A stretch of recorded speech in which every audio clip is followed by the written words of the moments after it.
Hello and welcome to the Game of the Year pre-show for the 2023 New York Game Awards. I'm here with an illustrious panel, as always. My name is Simit Sarkar. I'm from Polygon, and I have with me Carolyn Pettit from Kotaku. Hey. Cherie Smith from Laptop Mag. Hey there. Dan Ackerman from CNET. Hey guys. And Jordan Miner from PC Mag. What's up? Hello.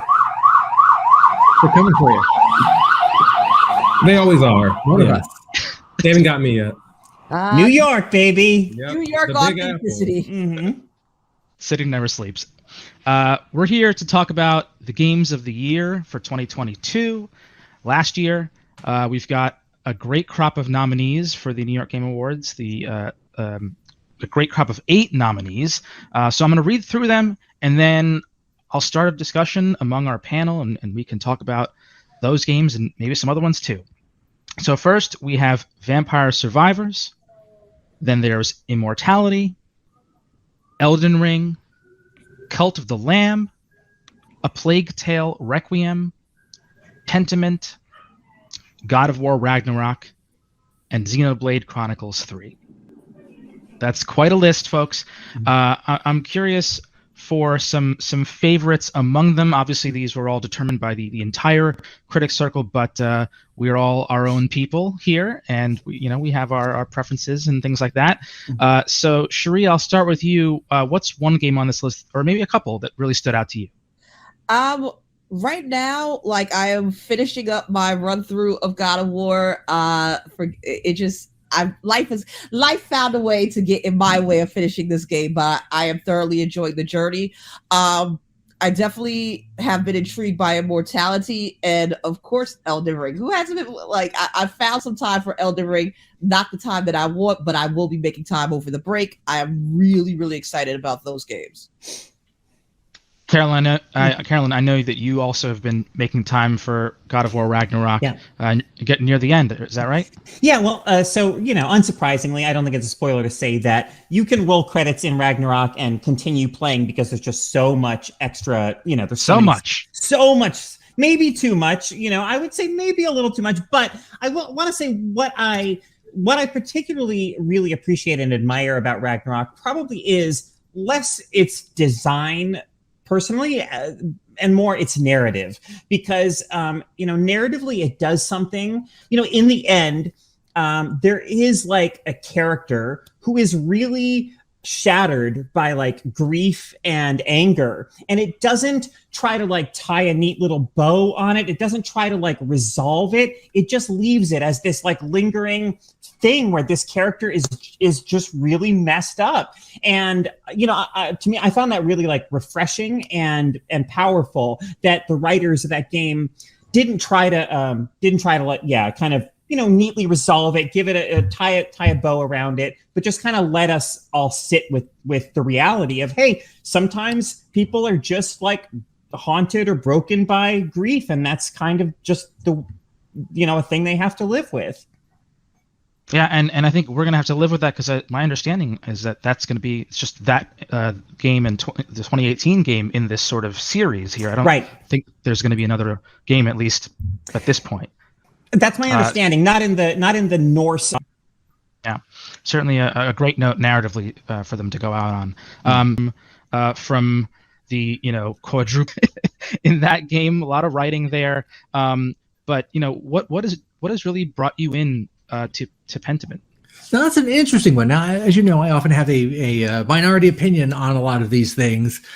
So I'm not as enthralled about God of War and Elden Ring as everybody else. But I thought Pentiment was really. I didn't think I was going to like it, because I've seen other sort of almost Monty Python-esque medieval illustration games before. But once I saw how deep it was and what a kind of story, kind of like a Name of the Rose, Cadfael kind of story, then you go, oh, I really got to play this. And, so far, I got to say it really does live up to that, almost in the same way that is almost a series of games I follow.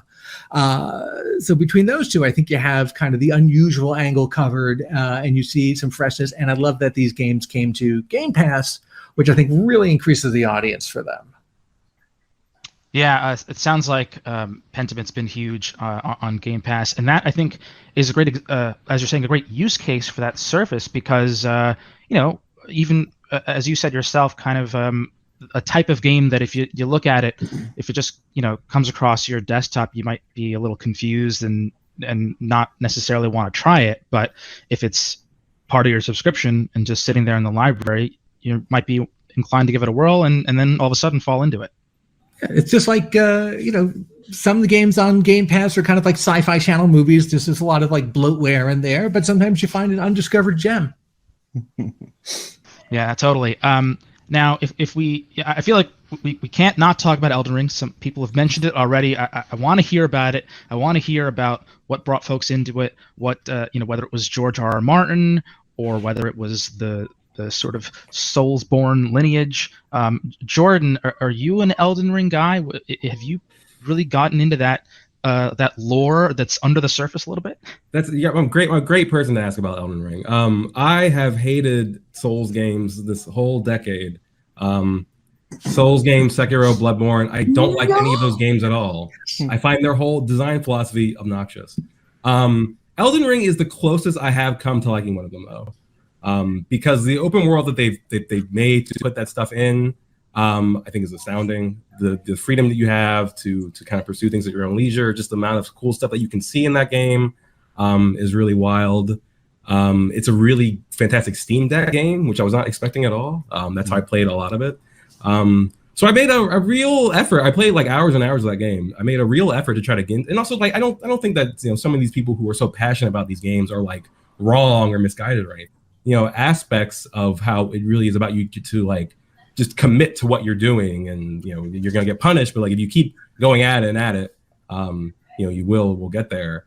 But I still don't like it, even if it's the closest I've come to liking them. It's still not great.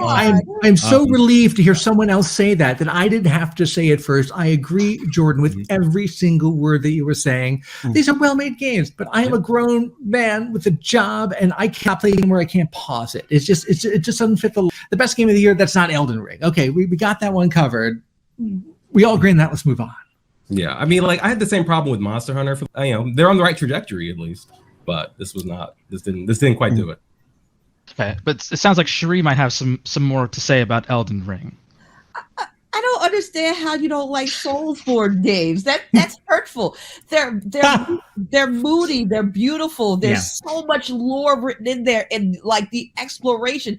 And yes, the battles are hard. Isn't life hard? But don't you have to get up and keep trying again? And like that endorphin rush when you fight, like it's turning you into a fine-tuned, honed machine that when you finally overcome that obstacle, it's just that much sweeter. And I think that's why I love a good Soulsborne game. Like, are you frustrated? Yeah. Do I want to rage quit sometimes and throw the controller? Yes. Do I do it? No, to be throwing around equipment. And B, it's like you just gotta knuckle down and get through it, and you're just better for it. And like it just gives this sense of accomplishment when you're done. And I've been loving Elden Ring, and I love that more and more people are getting it. Yeah. Like it takes me back because I'm an 80s baby. Like you didn't have there were no cheat codes for a long time. You had to muscle through. Right. And just figure it out. Like, how many quarters did Teenage Mutant Ninja Turtles eat? The Simpsons, just like Contra, all these games, it just brings that back for me. So I'm always going to be down with a Soulsborne game. But Cherie, you are a high-powered media executive. What do you do when you're playing and like you get like an urgent Slack and you're right in the middle of something? Well, I don't sleep, so like typically I am nocturnal by nature. So when everything is done, like I am the only one awake in my house. I have no kids. I'm just like, yes, take all of my time. It's fun. Legit. I think the fact that it's willing to not be liked by everyone is very admirable. Actually, I think that's very cool, and I respect that a lot. But that means I'm perfectly willing to be left by the wayside. Rather than be a game that is so desperate to be like everything to all people. I think the cultural sensation that was Millennia this year and the way people rallied around Millennia as a boss speaks to, I think, how these games are more than just, I mean, the difficulty is intrinsic to what they are, but people were responding to more than just the difficulty of Millennia. They were responding to the lore. They were responding to like her image, like the figure she cuts. Like there are all these reasons why she came to loom large in the gamer, consciousness this year. And I think that really speaks to the richness with which, worlds and their bosses with this kind of the fighting for something, or even if it's like fallen ideals and this ruined world. So yeah, I think absolutely magnificent for me. Yeah. Now I know Jordan mentioned the Steam Deck earlier. Another older handheld that people may be familiar with, the Nintendo Switch, is out there. One of our Game of the Year nominees is a Switch exclusive. That's Xenoblade Chronicles 3. And I'm curious, Caroline. I think you think from what I gather. Right. Yeah, absolutely. And to be fair, I have only scratched the surface. I mean, I think I've spent about 10 hours in it, and I can tell that it's still just barely getting the narrative like really underway, but already it has laid the groundwork with these just deep like soulful themes of we had a great piece written by a freelancer on Kotaku that went into how Xenoblade Chronicles 3 is like the pinnacle of all of these artistic themes and ideals that have been in the works since Xenogears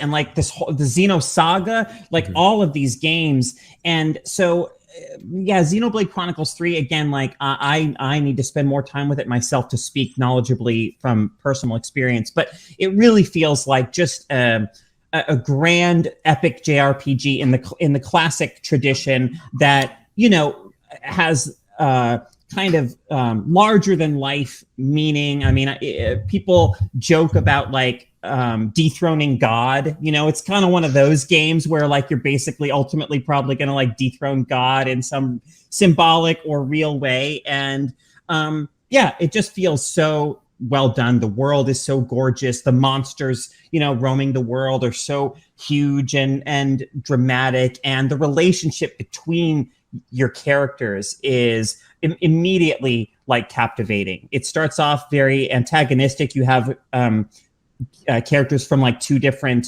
rival, basically nations, but they're thrown together by circumstance, and you can tell that they're really going to have the veil drawn back from their eyes and see the truth and come together to fight for justice. And it's very stirring stuff. Well, I mean that's a great argument for it. I guess I'll have to check it out. You should check it out because it's a JRPG, and those are awesome. They're again beautifully written, like long. I have a thing with long games. Like I have no time giving like 100 hours of my life. Sure, take it. It's fine. Like they're all more often than not they're a pleasant romp, and I'm so excited. This is on my list after I work through Elden Ring. Like I'm just not going to be doing anything in my free time. It's fine. I'll see you eventually. I want to go back to something Sumit said at the very beginning of this, where he mentioned the Steam Deck. Where thinking about what you just said right now, I would put this above in level of importance and level of sheer joy it's brought me above any of the games on this best game of the year list. In fact, it literally sits right next to me here at my desk. Hey. Yeah. You know what? Game of the year, it's the Steam Deck and whatever you want to play on it. Here. It's been really, really great. And it from what I hear from folks, it's a great platform for a game like Vampire Survivors. Yes, I think Vampire Survivors, if I'm not mistaken, has often been the number one game played in terms of sheer hours on the Steam Deck, and it's easy to see why, I think. And Vampire Survivors is such a great it's just like a pure video game in the sense of just like big numbers, harvesting hundreds of enemies. And I'm often suspicious of games that just shower you with rewards and make you uber powerful. But Vampire Survivors is so like pure and unapologetic and honest about it. And also there's a genuine sense of discovery in making progress and finding out like, what does this next weapon fusion do? Oh my God, that massacres my enemies so much more effectively than anything I've ever done before. What about this next one? Oh my God, that's like even more like wild and, fills the screen with even more carnage. It's just a never-ending. It doesn't look like something I'm interested in. Okay, I'm sure it's great. Then it's on Game Pass. I'm like, all right, oh damn, this is good. And I went through entirely the same cycle that you did, and yeah, what a nice surprise. And again, thank you to Game Pass for just putting it in front of me. Yeah, there's almost an element of Vampire Survivors to me that's like taking what's satisfying about like clicker games, almost about like this. There's element of sort of playing itself. That I don't mean as a negative. That I just found really fascinating to see in a more action kind of context. Is that a Steam Deck game for you, Jordan? Oh yeah. It's the one I have that won't just kill the battery and like A Plague Tale Requiem. That's a sequel to Innocence, I think was the previous game. I guess so, which I never played, and I just said to myself, all right, there's something new again on Game Pass. Look what's happening here. And I was like, wow, this looks really good. I'm a Space Dragons. It was like a fairly realistic medieval setting. Later, some magic got into it, and I don't think it needs that. But it's like, all right, as a native New Yorker, this is a recognized to me. It's like Pizza Rat times a million, but I was like, wow. And the game's a little on rails, sure, but again, I did a giant rat swarm game you didn't know you needed. Well, if that's not an argument for any people to try it out, I don't know what would be. And then, of course, the last game on here is Cult of the Lamb. I think it's a Devolver Digital joint. That there's a lot of enthusiasm for that generally in our critic circle. I would play, I think, but I didn't. I played. I feel like that's the theme of this discussion is just finding time to play the games. I think. Don't sleep. I get, that's one way to go about it. Is just when the rest of the world is sleeping, you're up just gaming into the wee hours of the morning, and I think that's a little sense that some of what all of us would like to do at least some of the time. But I think for now we'll just have to call it. This has been a wonderful time as always. I love doing this every year with you all, and I'm so glad that I get to do it. So thank you so much to Carolyn, Dan, Jordan, Cherie. I've been Sumit Sarkar from New York Game Awards. Get hype.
Go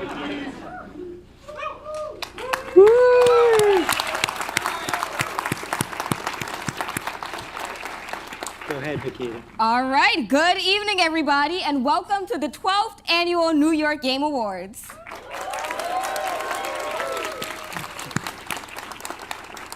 It's so great to be back live and in person. My name is Makita Byfield. I'm a senior intern at the New York Video Game Critics Circle, and this year I'm helping to co-host the show. Thank you. Right now, I would like to introduce the creator of the New York Game Awards and the New York Video Game Critics Circle, Mr. Harold Goldberg.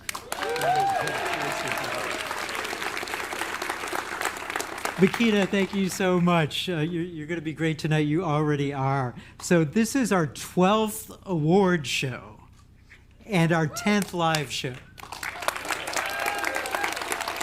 And I am so glad, we're all glad to be back with a live audience. And you look so good in person, man. It's so good to see you in person. Not quite 8K. That's probably because I've got some smudges in my glasses.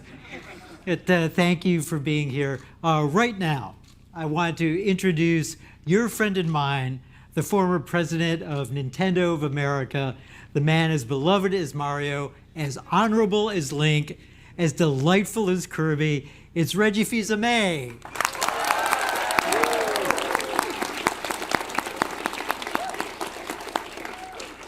Thanks, Harold. So the love in this room is phenomenal. And as Harold said, it is just so great to be back here in person. You know, this was a great year for games and a great year for me personally as well. My book, Disrupting the Game, was published. And I have to say, it was challenging to write. Thank you. Thank you, Phil Spencer, for that applause. You know, the book was challenging to write, and I appreciate all of you who read or listened to me read it, you know, because for gamers, a book is like an RPG, but with zero dialogue choices, right? So for those of you who put yourselves out and read the book or listened to it, I really appreciate it. And thank you for coming on my quest with me. It was really worthwhile when it made the bestseller list, so it was phenomenal. It was an awesome book, Reggie. And thanks for the early copy, and thank you so much for writing about our nonprofit in disrupting the game. You said joining our board was the perfect role for me. It was, and it is. You know, and Harold, that's why we're here. You know, yes, there are going to be many awards given, and we'll recognize many deserving game developers. And Phil Spencer is here to receive our Andrew Yoon Legend Award. Woo! You know, but we're really here to talk about the help the Circle gives to underserved and homeless students. That's right, Reggie. It's important that we all come together to help people of diverse backgrounds. And here's a fact. Only 2% of those employed by game studios are Black. With our programs, we mentor students to write game narrative and games journalism, and we have them interview top developers on YouTube and the like. You know, we give them paid internships, college scholarships, and pave the way for really significant opportunities and internships at game studios, like our partnership with Rockstar Games. And those internships will lead to jobs. So check the QR code on the program that you were given when you came in. Please take the opportunity to make a small donation. We have so much in store for you tonight. Trailer premieres, a trip to the metaverse to find Reggie, Devin Delaquante from The Daily Show, our sought-after Journalism Award, and so much more. It's going to be such a great night. But let's start things off with Whitney Mears from Newsweek, Imad Khan from CNET, and Mike Andronico from CNN Underscored. They are here to introduce our Esports Award. So take it away, you fantastic trio.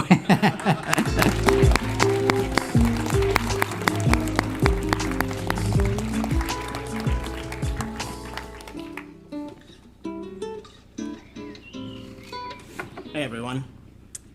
So, as competitive in-person events began to open back up, it was uncertain if the same storylines that had dominated esports would continue after the pandemic hiatus. What we saw is that some players that dominated pre-pandemic continue to do so in the wake of everything that happened. But what we didn't expect is that players that were in the shadow of the giants for so long finally stepped into the spotlight. From fighting game champions cementing their legacy, to rising League of Legends Valorant stars reaching new heights, every player on this list left their mark on 2022.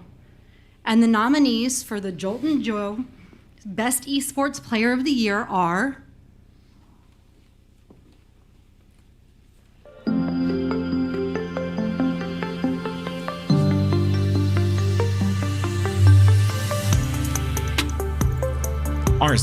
Arslan Ash Sadiq,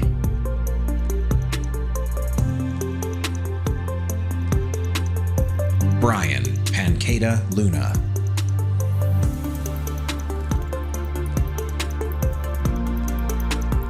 Kim Deft QQ, Messiah Amsa Chikamoto,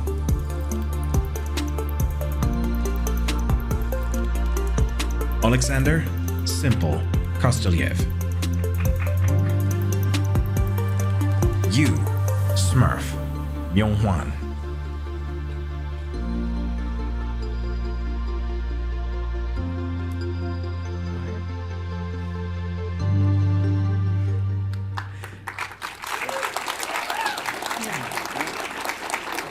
Alright, so let's see. and the winner is AMSA.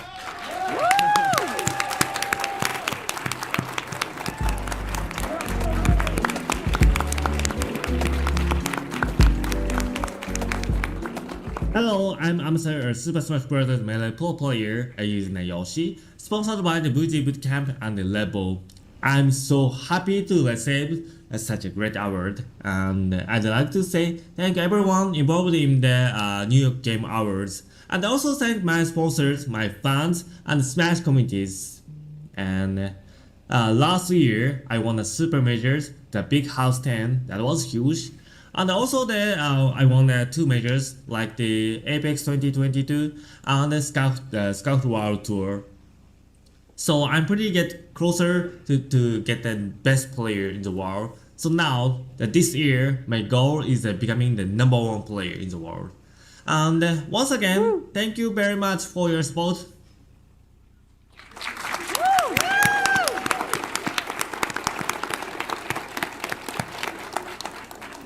All right, congrats.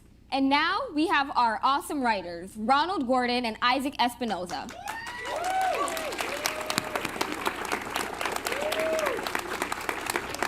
They've both stepped up big time to help out and mentor at not just 1, but 2 Bronx classes. Ronald and Isaac, take it away.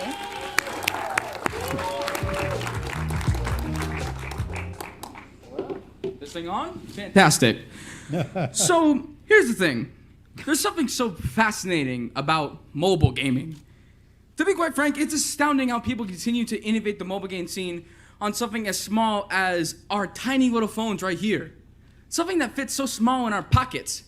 It's almost as if we're just creating more reasons to use our phones for anything else that isn't a phone. Do you use your phone to call anymore? I'm supposed to. Mostly I just text, and then it's... Well, it was back to Angry Birds when it was on the App Store, but now it's Cats and Soup. But those aren't on our list now, are they? They are not. Speaking of our list, here are the nominees for the A-Train Award for Best Mobile Game.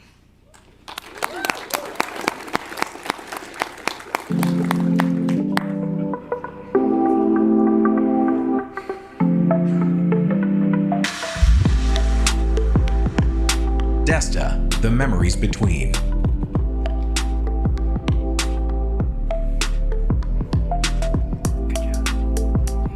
Marvel Snap.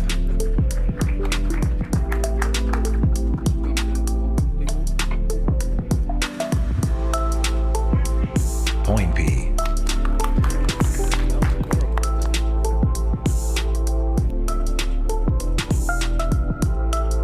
Railbound.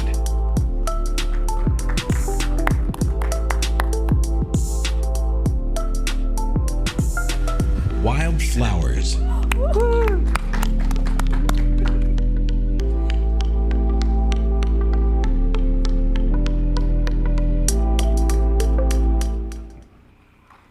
And the award goes to, let's see, and Marvel Snap.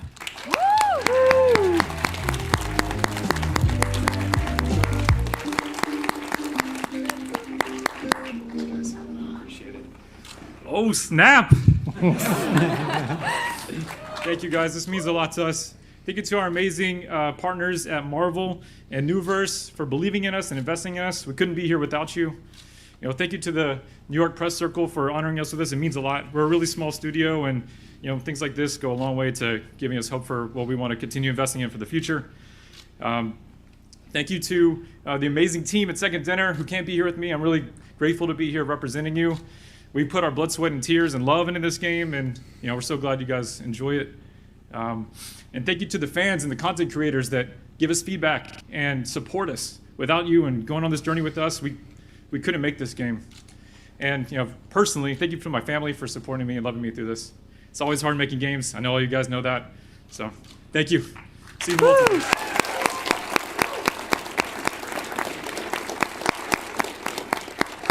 Congratulations. And now for our Central Park Zoo Award for Best Kid Game.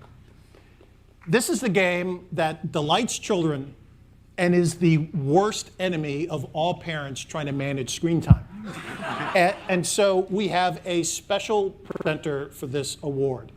It's 12-year-old Tani Adewami. He is the wonderful chess prodigy who won the New York State Chess Championship at age 8. 8. He is also the author of My Name is Tani, and I Believe in Miracles, the amazing true story of one boy's journey from refugee to chess champion. Tani.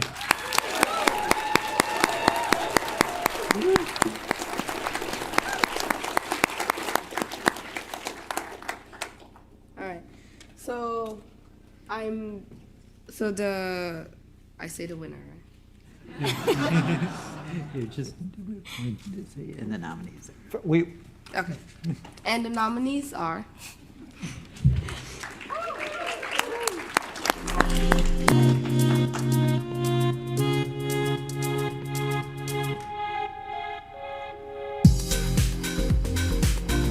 Harmony's Odyssey.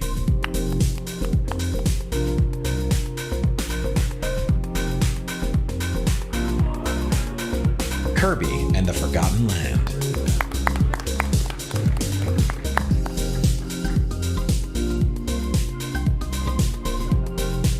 Mario and Rabbids, Sparks of Hope. Woo!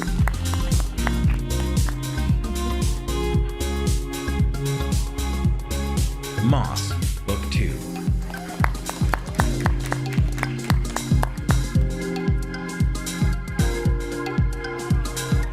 Pokemon Legends Arceus.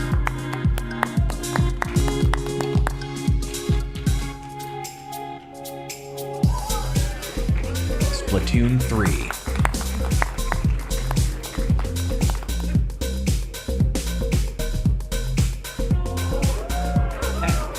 Tunic.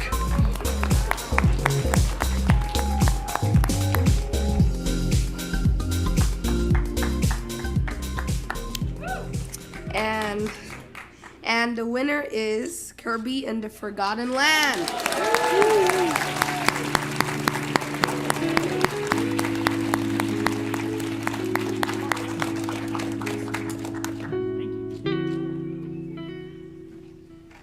Hello, everyone. PJ from Nintendo. Kirby. Kirby surprised everyone this year when he swallowed a car. But we were really surprised as well with just how much love the game received by both kids and everyone. So we're highly honored that each of you took this journey with Kirby this year. And we'd like to, on behalf of the developers at HAL Laboratory and Nintendo who worked on the game and the title Kirby and the Forgotten Land, thank you for the award.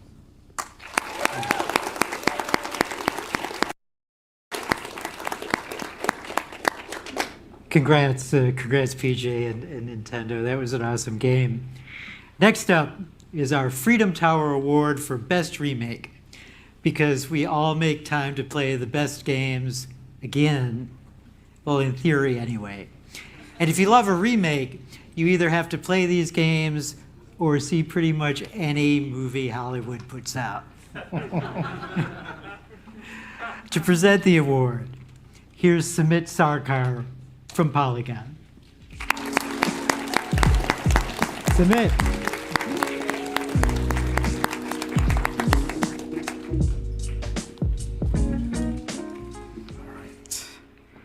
Before I start, I just want to give a shout out to Sarah Clemens, my colleague who I usually present this award with. She couldn't make it tonight, but we miss you, Sarah. We love you.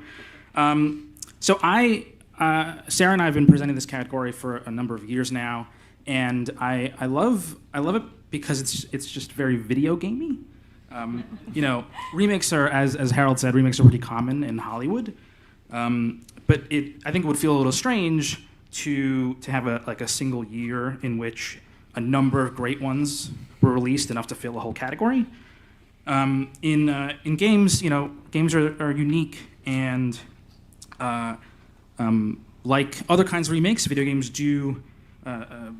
They're designed to introduce old experiences to new audiences, but thanks to the ever-advancing technology with which games are made, remakes also have the power to deliver more fully realized versions of the original creative vision behind a particular game.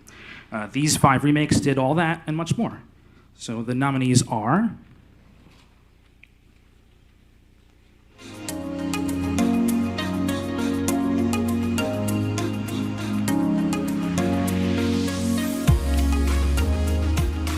Atari 50, the anniversary celebration.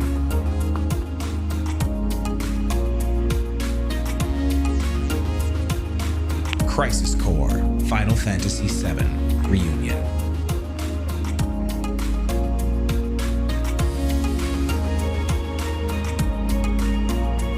Life is Strange, Remastered Collection.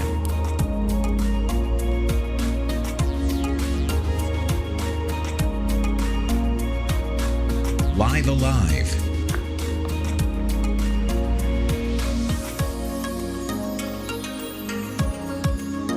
The Stanley Parable, Ultra Deluxe.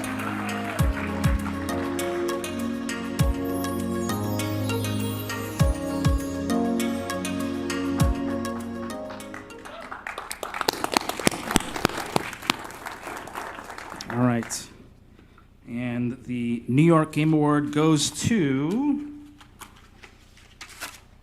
The Stanley Parable, Ultra Deluxe.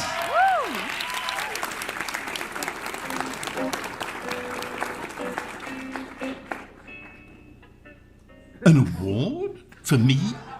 Well, I'm truly honored. In fact, I'd rather win Best Remake than any of these other little piddling categories. Oh, sure, it's easy to be loved when you've made something shiny and new, but to excavate a piece of trash from the dumpster of yesterday and trick people into liking it again now, that's what art is all about.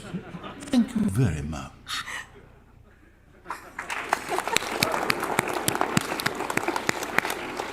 Wow, that was some very wry British humor.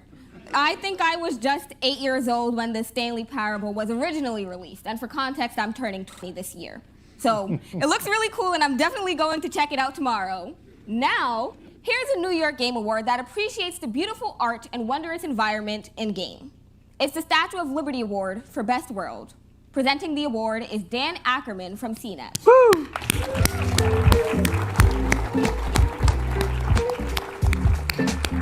Dan.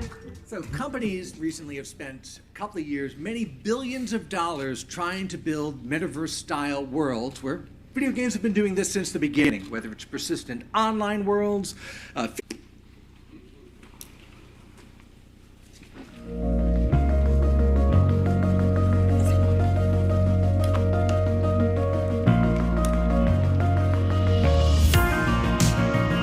Elden Ring. Just say an A. You're doing great.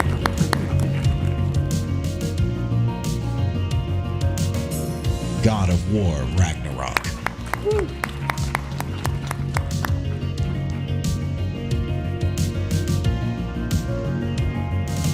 Horizon Forbidden West.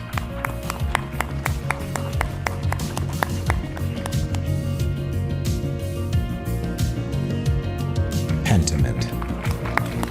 Woo.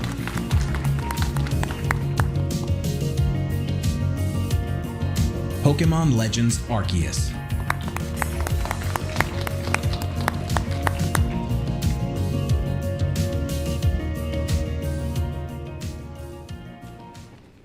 All right, and the winner is, in what might be the first of many, Elden Ring.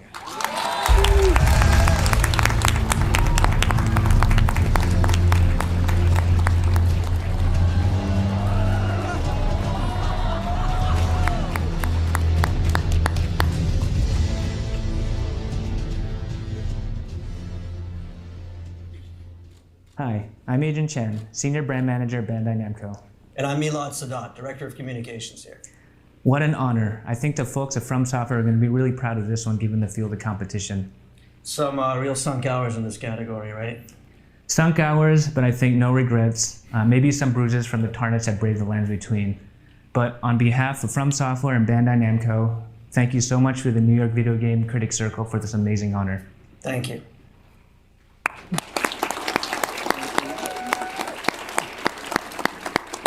I am the witch, Rani. I accept this award as it was written in the stars. My thanks tarnished. This is mine.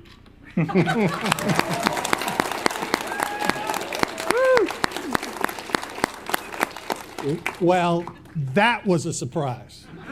Thank you. So it's no secret that I love old 8-bit games like The Legend of Zelda. It brings back great memories for me. And now we have a world premiere trailer for 8-Bit Adventures 2 from Critical Games. It releases in 2 weeks on January 31st. Let's check it out.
That game looks awesome, and it even looks better on the big screen for some reason.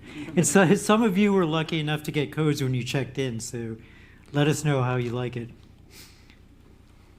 So, Indie games always gives us some really new ideas, gameplay, and narrative.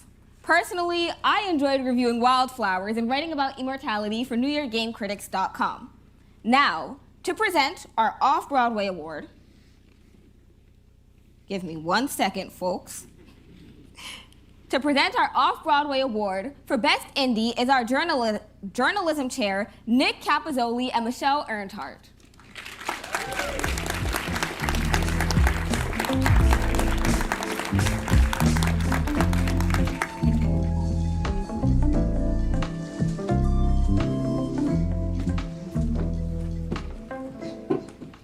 I'll take that. I'll leave you that one. Perfect. Okay. So, while the AAA space is often where ideas are polished to a fine sheen, the indie scene is where those ideas are born, and often where they're at their most raw and forthright. This year's crop of nominees have some standout examples of the ingenuity in the indie community, from Neon White's speedrunning style to Vampire Survivors' mashup of twin-stick shooters and casino-style dopamine rushes. You think it's too late for them to change the name from Vampire Survivors to Everything Everywhere All at Once? I certainly didn't think my Steam Deck could render that many skeletons without exploding. At any rate, the nominees for the Off-Broadway Award for Best Indie Game are...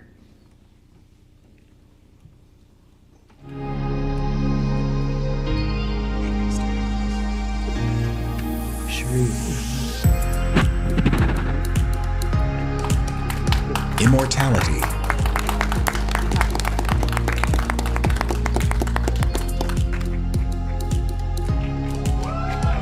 Neon White.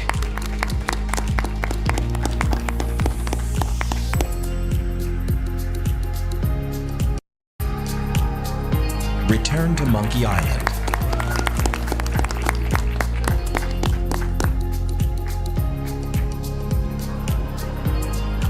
Trombone Champ.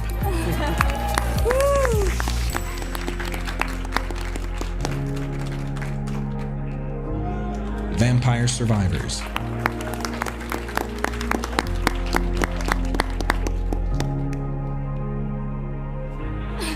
Wordle.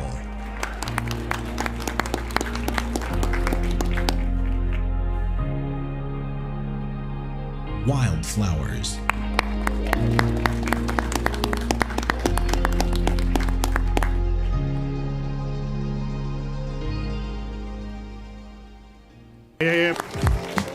Greetings, New York Game Award friends. It is I, the director of Vampire Survivors, a game made by the wonderful souls of Punkle. We'd like to extend our deepest gratitude to the fans of Vampire Survivors from around the world, valiant warriors who have spent hours trying to survive, as well as to all of our partners and the kind people at the New York Video Game Critics Circle. We hope you have a fantastic evening, and we look forward to seeing you in the next run.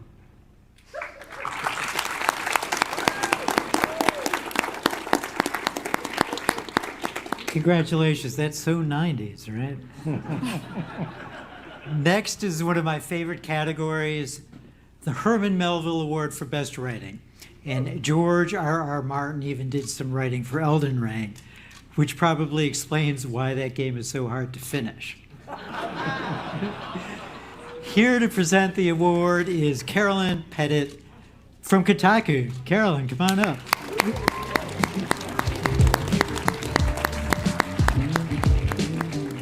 All right, hey folks. I think when I first played The Legend of Zelda and saw those famous words appear on the screen, "It's dangerous to go alone, take this," with all their mythic import, I knew that writing could be essential to the way that games sort of resonate in our minds and live on in our hearts. So it's done me a lot of good in the 12 or 13 years since The Legend of Zelda came out, something like that, to see writing in games become more and more recognized as not something incidental to games, to the level design and the mechanics and all the other wonderful disciplines that go into making games, but as something that could be as central to our experience of games as everything else. And I think this year's nominees, are a particularly strong group.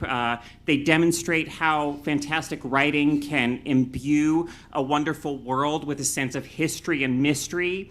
They show how great writing can take a character who's a collection of amazing combat abilities and skill trees and give them pathos and depth. And they show how games can simultaneously transport us to somewhere totally new, while also speaking very much to some of the most urgent concerns of the moment that we're living in right now. This year's nominees are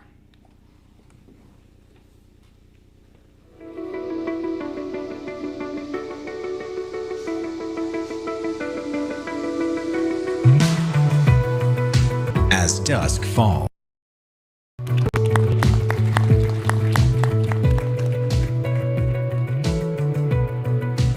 God of War Ragnarok.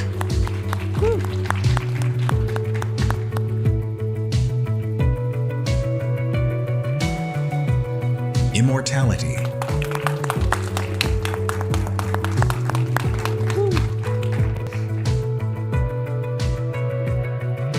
Norco.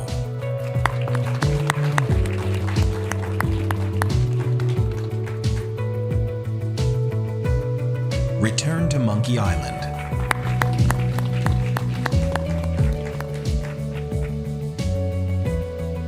Road Warden.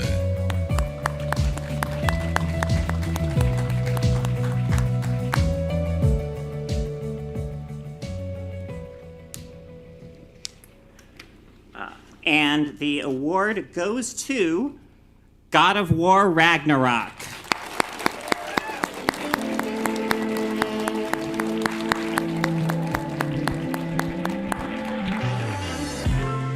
Hello, good evening, everybody. My name is Bruno Velasquez. I'm the animation director on God of War Ragnarok, and I have the honor and privilege to be here tonight to accept this award on behalf of the writing team for Sunny Santa Monica. And I'd like to especially thank Matt Sophos, our narrative director, as well as Rick Joy. And I really thank everybody for joining us in the journey that Kratos and Atreus took across the 9 realms. So on behalf of the team, thank you very much.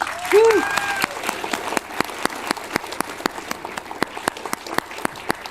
Congratulations.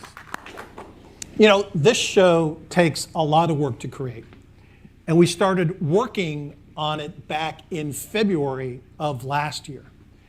And it was easier then because I still hadn't found a PS5. Big Circle founder and my good friend, Harold Goldberg.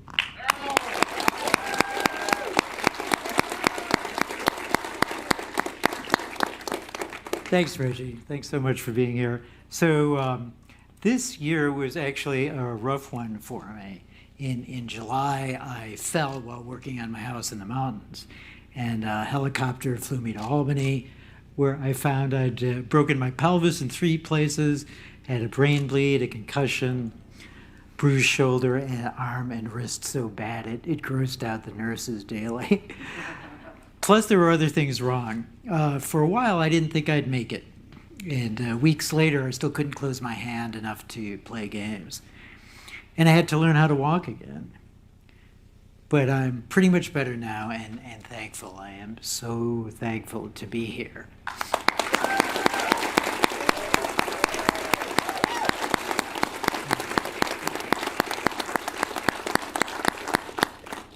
And the one silver lining is that the injuries like that and a helicopter ride are the closest I'll ever get to feeling like a character in Grand Theft Auto.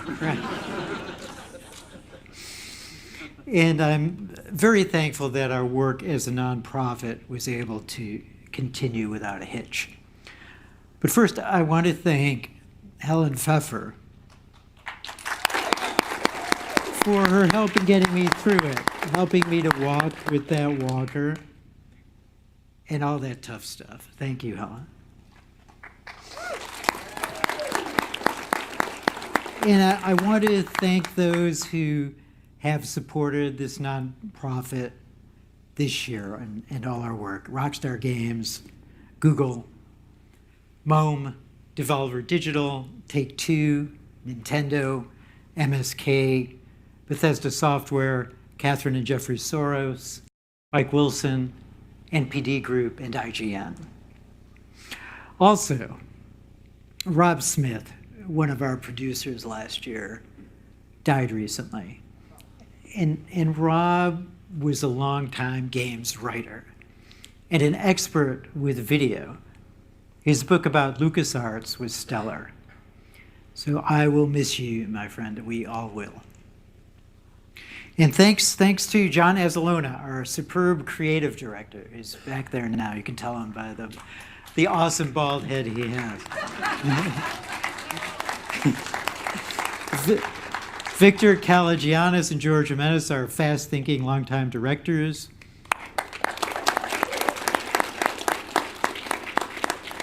Cherie Smith and Mike Andronico, who are stage managers. Cherie. Nick Capizzoli and our Journalism Award team. Mentors Isaac Espinoza and Ronald Gordon. They are awesome. Mark Mayer, Ted Howden, everyone at SVA Theater, our excellent team at Zebra Partners, and yeah, they did such a great job. All of our valued critics, writers, interns, students, educators, and volunteers. And thank you, our fans, too. Thanks. Thank you all so much. And now I want to introduce Ann Del Castillo, the Commissioner of the New York City Mayor's Office of Media and Entertainment.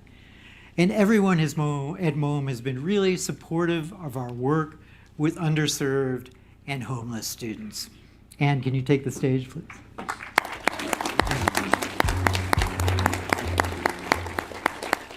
Good evening. I want to thank you, Harold and Reggie and Makeda, for hosting such an awesome evening. But I also just want to thank you in particular, Harold. I'm very happy to see you tonight. And I want to thank you for your incredible vision for video games in New York City. I want to congratulate you also on 12 years. It's fantastic.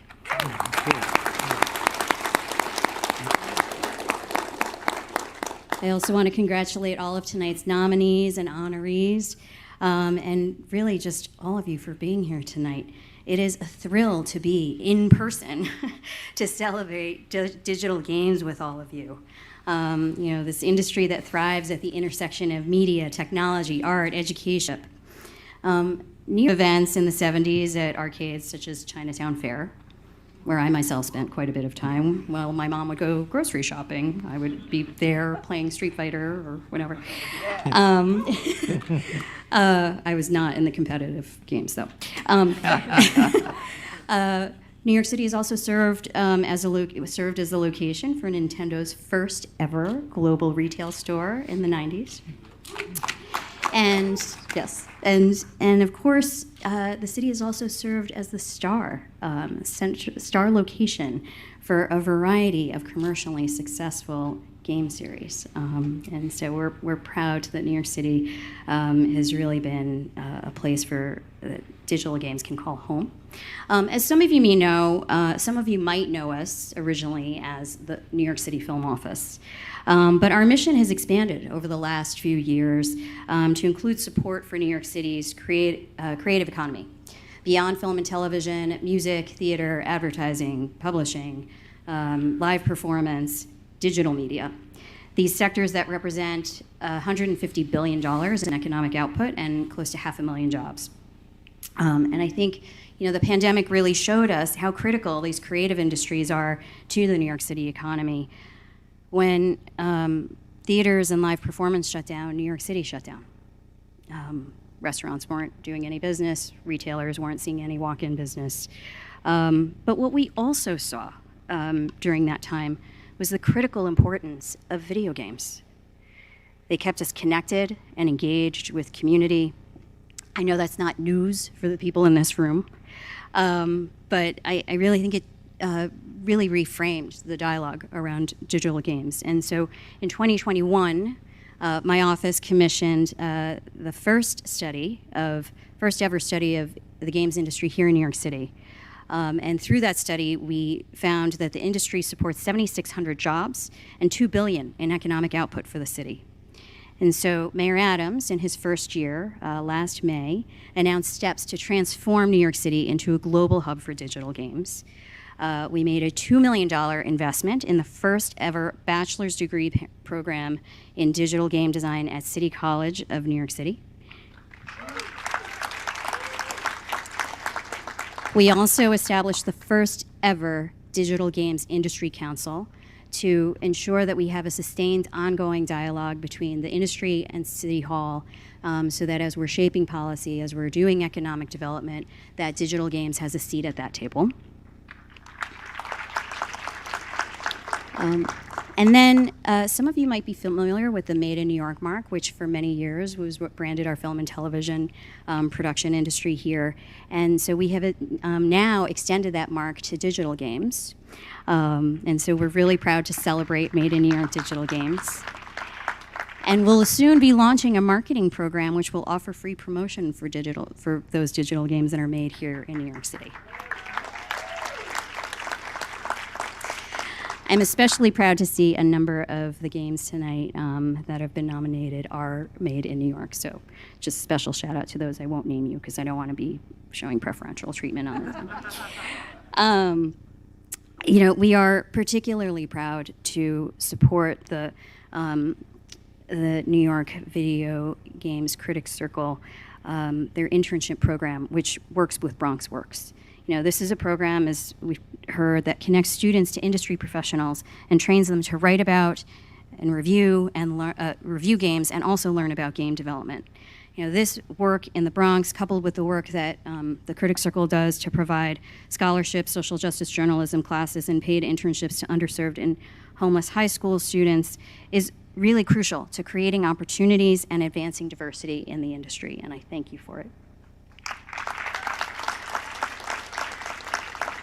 The commitment of the Critics Circle really showed during the pandemic when they pivoted and figured out a way to continue the work virtually at a time when the community really, really needed it. And this work was documented in an Emmy-nominated public service awareness series that highlighted organizations in each of the 5 boroughs that changed course during the COVID-19 crisis to support their communities.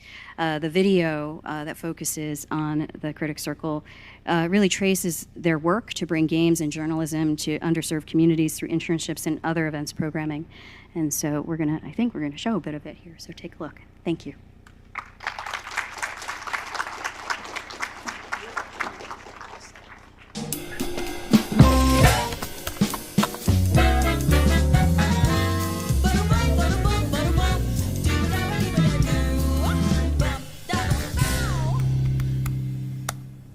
The New York Video Game Critics Circle is a group of 40 critics and paid interns who come together to work in the world of video games. We work up here in the Bronx primarily to bring games and journalism to underserved communities. When you're going through a video game, you're experiencing that story for yourself. Video games can kind of give that level of storytelling that some books can't really match. We want kids to have fun, but we also want them to think about what's going on in the game, what the narrative like, what the art is like, what went on in the game creator's mind to move you through a level or move you through a chapter in a game. I think the pandemic in general has really forced us to be more creative and strategic. Bronx was one of the hardest hit areas. It has been challenging to find housing opportunities. School attendance and remote learning in general has been a huge transition for us in the family shelter. Social isolation, right? They're away from their school community as well, their own peers, their own family members potentially. All the typical traumas and circumstances that our families were typically experiencing were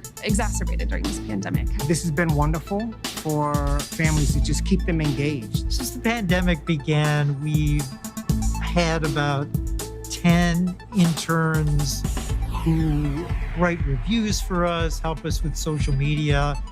We also put on every year the New York Game Awards, and that is about 400,000, 500,000 people watching us online. There are so many jobs in the gaming industry these days. Writing, drawing, musical, directory jobs. Games are not a waste of time because they are investments in people's future.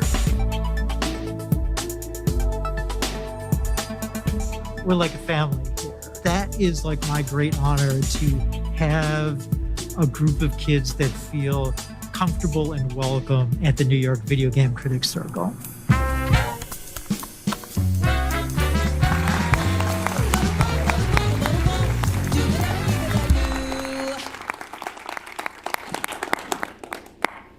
Thank you, Commissioner.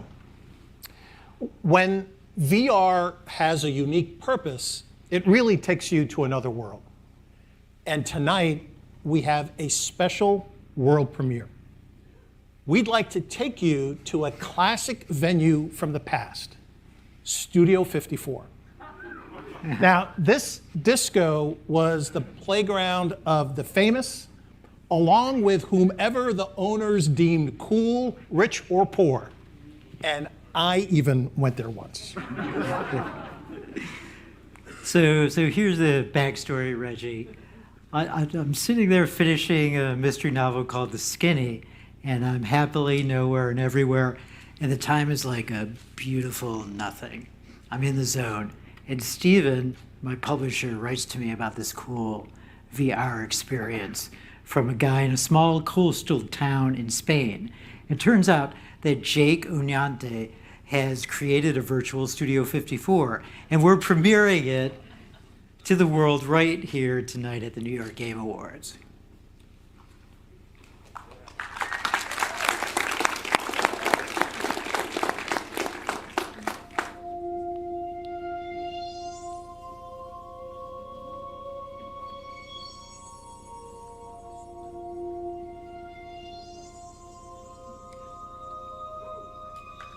Here we go. But that's not all. So you can go to nygamecritics.com now and find out how to go to Altspace right after the show.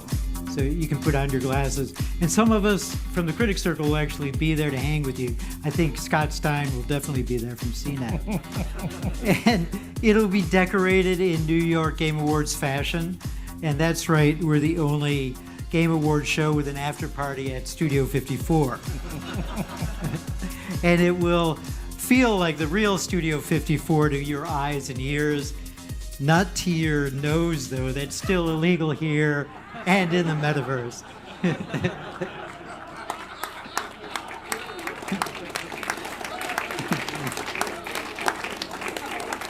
Not only that, if you can find Reggie's book, Dan Ackerman's book, Jordan Miner's book, my book, and even our mascot cat, Laszlo, you can win Disrupting the Game by Reggie, and he'll sign it in your name too. So the way this is going to work is the first person to send photos of all 4 books and Laszlo the cat will win the goods. And I'll sign my book for you. So go to nygamecritics.com after the show for more information. That's so cool, and Harold, I have to meet that cat sometime, okay? So now, here's Devin Delaquenti, one of the best writers from The Daily Show, to present one of our best-loved features at the New York Game Awards. Devin? Devin.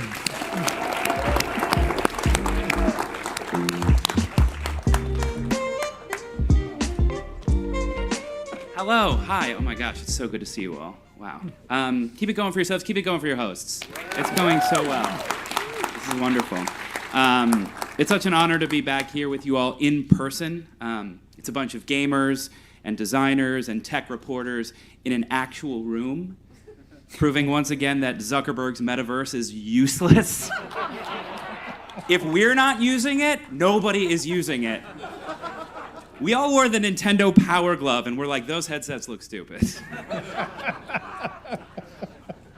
It's a big week in gaming. Video games have now merged with prestige television with The Last of Us. I'm sure all of you watched it, right? On HBO, very exciting. This is just the beginning. I am ready for the HBO version of Kirby. Because he's been doing full frontal nudity for his entire career.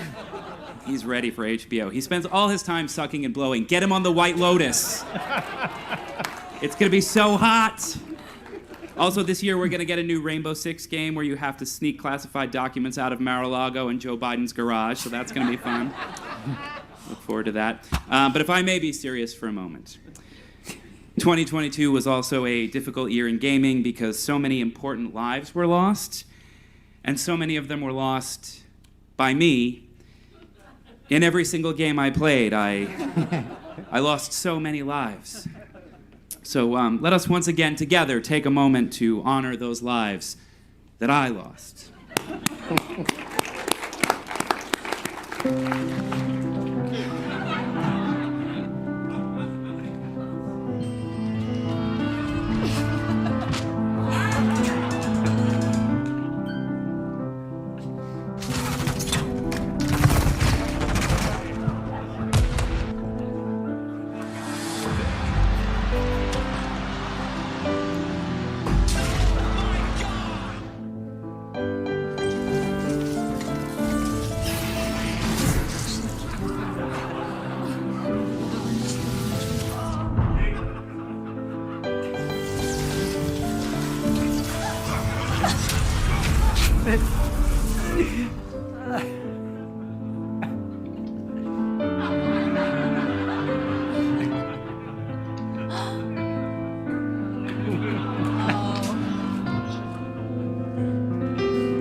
Gone but not forgotten. I would love to stay longer, but like so many of you, I was just acquired by Microsoft for $3.8 million, so I'm now an Xbox exclusive. So back to your host. Thank you so much.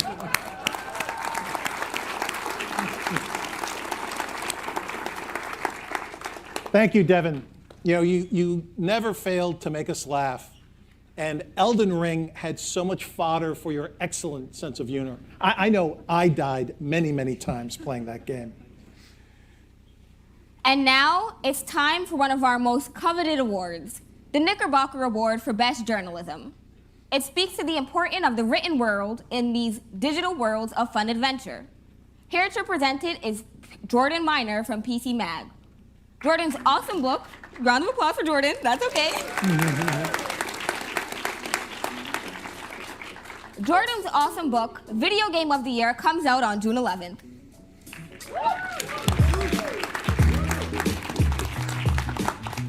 I wasn't gonna promote my book, but then they put it in this Virtua Studio 54 thing, so check that out and check it out, it's coming out.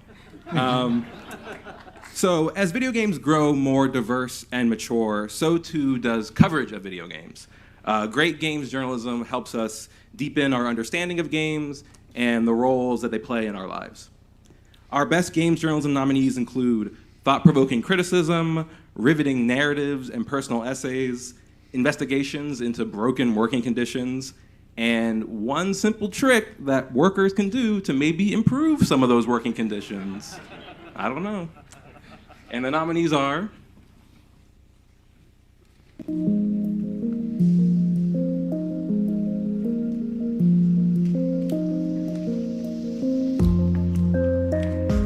Vanessa Angelica Villarreal, Justin Heckert,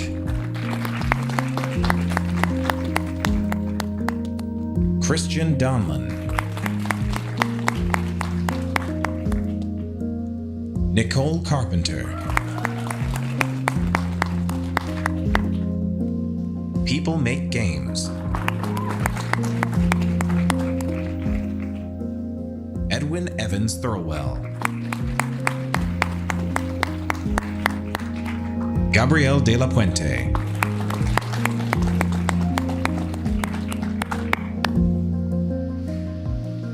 And the winner is Justin Heckert.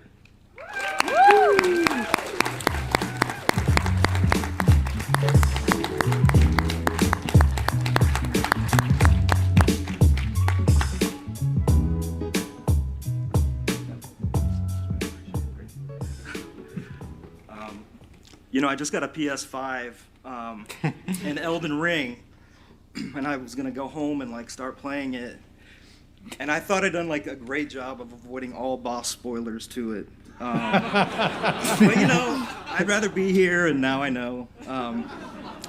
Anyway, thank you so much, Harold, Makita, Reggie. This is and the New York Video Game Critics Circle judges. This is such a humbling honor for a journalist. I want to thank Claire Haworth at Vanity Fair magazine. She's the executive editor there. I can't believe that they let me publish a story about video games in Vanity Fair. And I'd like to thank my wife, and I want to just make sure I get this right, for nurturing the fact that video games are like a huge part of my life. And they always have been. So this story, briefly, is about a video game heist. But it's really kind of about why games are important to people. And, you know, when they're stolen and taken away, it can be devastating. 13 years ago, or excuse me, when I was 13, my parents confiscated my Super Nintendo. And they did it because I think they thought it was stunting my development as a human being. And they also thought it was the reason I was failing Algebra 3. What I learned from it is that I hate algebra, and life is desolate without video games. And so, you know, this story is sort of about that. It's like what happens when you take away games from people. And, you know, I can't thank you guys enough. I can't believe I'm here. This is such an amazing honor. Thank you.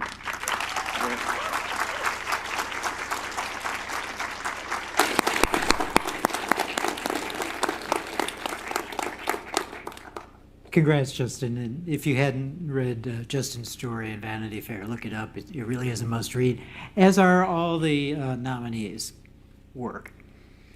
But wait until after the awards to do it. Now, here's a fairly new award for us, and it centers around the importance of teachers in shaping the lives of underserved young people.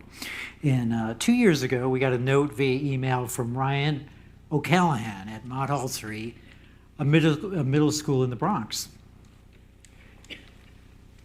And Ryan talked his principal into letting us mentor and giving college scholarships to these awesome 12 and 13-year-old future leaders.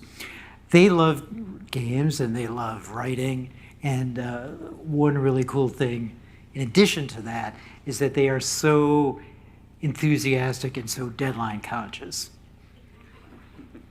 So I had the privilege of mentoring at Mott Hall 3 with the Circle. And I've witnessed the students' excitement there. And that's in large part due to Ryan O'Callahan. So Ryan, please step up to the stage and accept our Elizabeth Jennings Graham Award for Best Educator of the Year.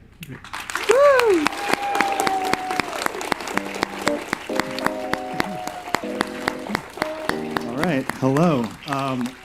I literally talk all day and I'm never nervous about it, but this is like a lot. Like, you don't go into teaching for awards. You also don't think like Reggie Fils-Aimé and Phil Spencer are gonna look at you while you accept them, so wow.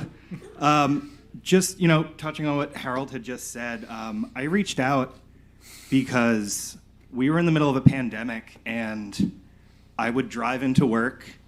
I would have 5 students in the room with me. The rest were at home. Screens were off, playing Fortnite. And I knew that, and I understood that because I was that kid. And to my colleagues, video games are the enemy. And I've always known that they're so much more than that. They're relationship builders. They're storytellers. My brother is here with me. Our whole relationship we've built through video games. My fiance is here with me. We met in the middle of the pandemic and used gaming to really foster our relationship. But no one saw that. And as I was driving to work, listening to the 800,000 podcasts I listened to, someone, I don't remember anymore, recommended a podcast with Reggie. And I was like, cool, I'll check that out. And then there was this guy, Harold, there. And I was listening, and I'm like, wow, they teach games. That's so cool. Wow, they're in the Bronx. I teach in the Bronx. I'll never be able to do anything like that. Yeah, you can. I reached out, and Harold was kind enough to respond to me. I did not know I was talking to Harold. I maybe would have been a little more nervous. But, after a lot of work and convincing, I was so lucky to have all of these people come into my classroom and really connect with my students in a way that I've, on small occasions, been able to connect, but have it really expanded and built this really wonderful community. So, I just want to thank everyone who's come into my room, and if I forget your name, I'm so sorry. But Isaac and Ronald and Harold, Reggie for coming in, Cherie for coming in a little while ago, Whitney as well. It's really been such an honor, and working with you has really revitalized what it means to be a teacher and an educator. And I can't wait to continue working with you. So thank you all so much.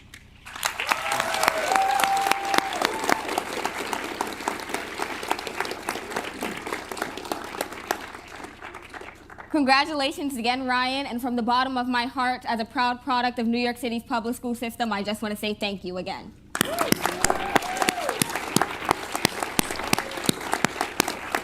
Now, it's time for a special trailer premiere. To premiere it, we have the thoughtful founder of New Challenger, which publishes dope games and culture. Welcome, Sean Alexander Allen.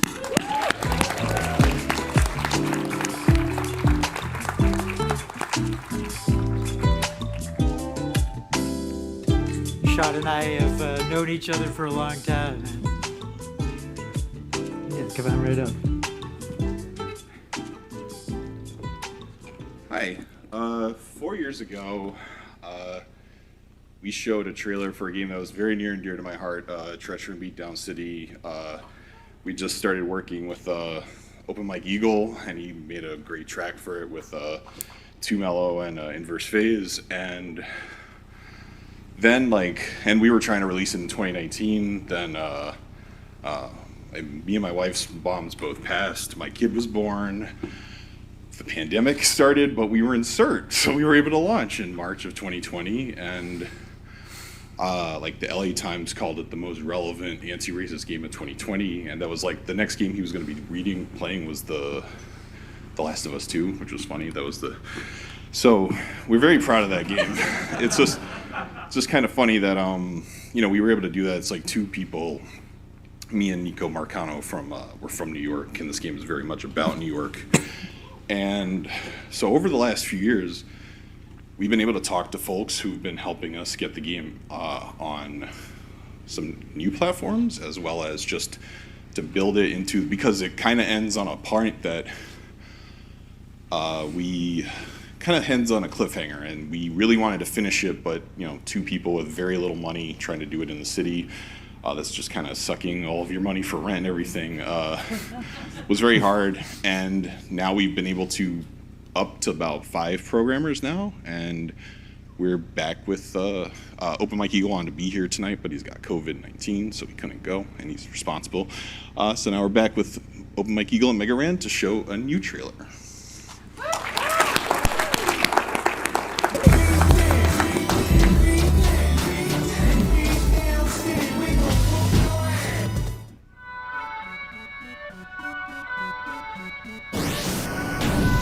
Moneybags News Network proudly presents your #1 source for your current events. Of course, with a little of my commentary sprinkled in. Oh, we got a guest today. Before I bring him in, what's up? Beat down city still wildin'. Run by some tyrants whose lifestyle the foulest. Law enforcement so childish. Knowing it's wrong, but they won't do a damn thing about it. President's gone, a victim of kidnapping. We keep screaming and still nothing happens.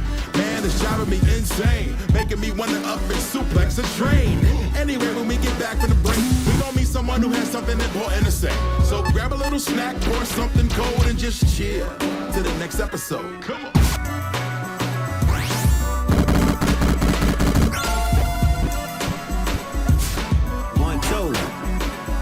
Revolution! Untelevised tonight, cause it's money bag news with the lies you like. Look at the bad news writing on a Friday night. If you call it bad news, you're right. I'm providing the coverage for once. Hide the ruckus, and my foes getting wise to the lies they publish. Conflicting interests, some conundrum. They run from the source where the funding comes from. It really grinds my gears when the president disappears. Ain't nobody saying shit, he swear. We gon' make it all crystal clear with baseball, bats, strips, and spears. I got the key to this beat down. Rage unlimited, reach down. I'm standing on mine to beat down. We can reach down, brawl to a pull apart. Mess around there, find out Boulevard.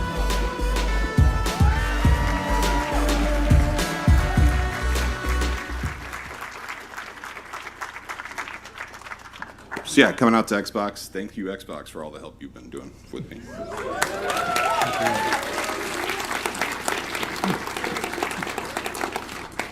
Big thanks to Sean Alexander Allen. Thank you.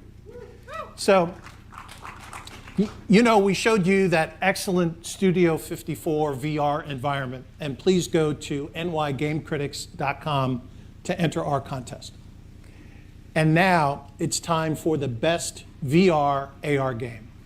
And presenting the award is Cherie Smith, the editor-in-chief of Laptop Magazine, and Toli Polanco from Tom's Guide.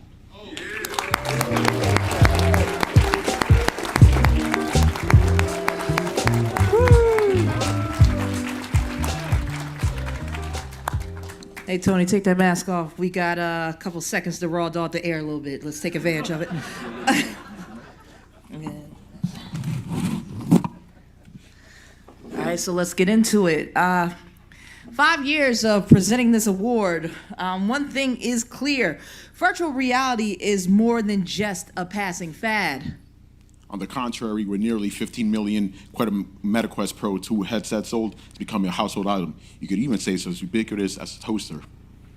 And as we begin to explore mixed reality in the ever-evolving multiverse, whatever it is, because when I was at CES, there was a multiverse of TV, education, who knows what it is? We'll figure it out. VR continues to capture our imaginations and immerse us in our favorite games in ways that consoles and PC never can. So whether you're learning to cook traditional ancient cuisine, pushing the limits of physics, or making a clockwork clone to yourself, VR has something for everybody. So without further ado, the nominees for the Coney Island Dreamland Award for Best AR VR Game are...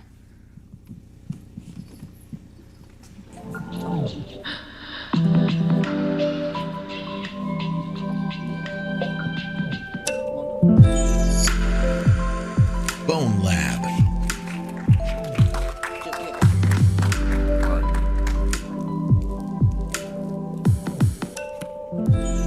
Lost Recipes.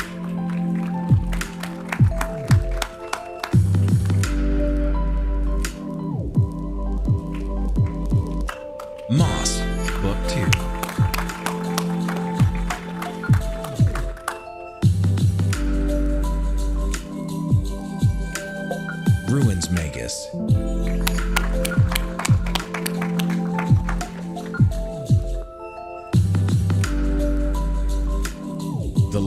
Clockwinder.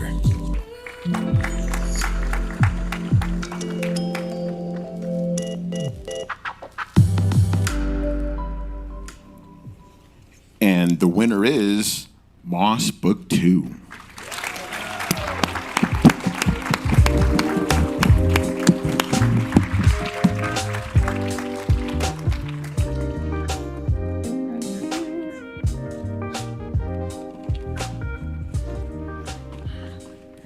Hi, I'm Shauna Sperry, the writing lead on Moss Book 2. I'm Mike Felice. I'm the engineering director on Moss Book 2. Shauna and I are really, really grateful to be here, very excited. We're here to represent Polyarch and Moss Book 2 in accepting this award. Thank you. Yeah, creating games and telling stories in VR is so special and unique because you're able to actually transport players to other worlds and meet characters face to face and form actual connections with those characters. And if those relationships feel real, it raises the stakes of everything in gameplay, which makes the highs of victory even sweeter, and the hard times may even just break your heart a little bit. The feelings that Shauna's talking about is not unique to just VR. It's actually what we experience as developers in making games. It's the highs and lows as we develop. There's the ups and downs, the challenges that you face, and ultimately what we were experiencing, you get to play and Moss in a way, you know? So it's almost like you're with us. And I just want to say that from a collaboration point, us coming together, we feel very proud of the game, and for the game to be so well received, we're just very thankful. Yeah, so thank you so much to all of our friends and family at Polyarch who supported us through all of this, all of our partners and collaborators. A huge thank you to the players who we made this game for, and a sincere thank you to the New York Video Game Critics Circle. We really appreciate this incredible honor. Thank you. Thank you.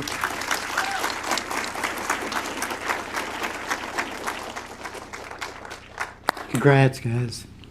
And if you watched and listened carefully, there was some amazingly nuanced acting in games this year. And we even got to see the great Grace Zabriskie from Twin Peaks in a game.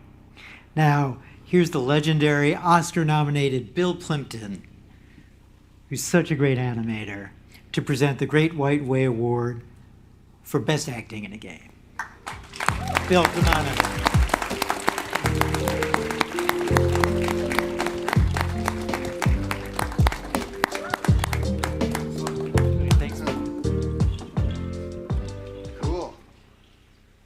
Thank you, Harold. I'm very excited to be here. Actually, I had to take a break from making my new film. It's called Slide. If it's Blazing Saddles was done in animation and Mel Brooks turned an animator, that's what it's going to be like. So I'm very excited about it. So let's look at the nominees for the Best Actor.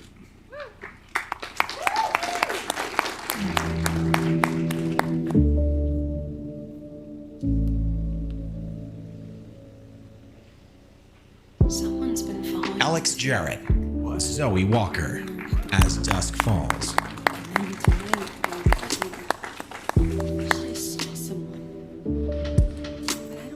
Ashley Birch, What I did at the Spire. Aloy, Horizon Forbidden West.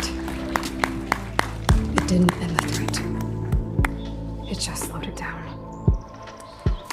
Be safe. Christopher Judge, Kratos, God of War Ragnarok. But what if Loki going to Ironwood is the only way that Oh, Atreus. Grace Zabriskie, Eliza Varese, Death. The Quarry. Death takes many forms. It could mean change, transition, transformation, often interpreted as a beacon for Justice Smith, Well, Ryan I know what you're Erzaler, fishing for, but The it's Quarry. actually super boring. If you must know, I needed some life advice. Advice, huh? Oh, whoa. Manon Gage, Ambrosio. Marissa Marcel, I had outsmarted the Immortality. Inquisition. In a few moments, I will be a kingdom away from this dungeon. My freedom came at a price. Will you pay the same, Ambrosio?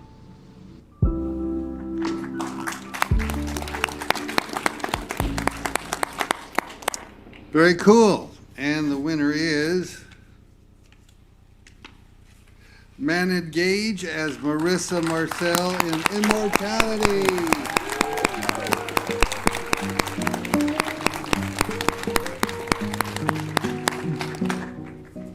Hi, thank you so much for this huge honor. Thank you to the New York Video Games Critics Circle, and special shout out to Harold, who's always been such a supporter of the game. I love Immortality so much, and the feedback from everyone in this community about Immortality has been amazing. And this is a true honor, and an honor to be nominated alongside such great performances. And I'm just super thrilled. And yeah, thank you so much.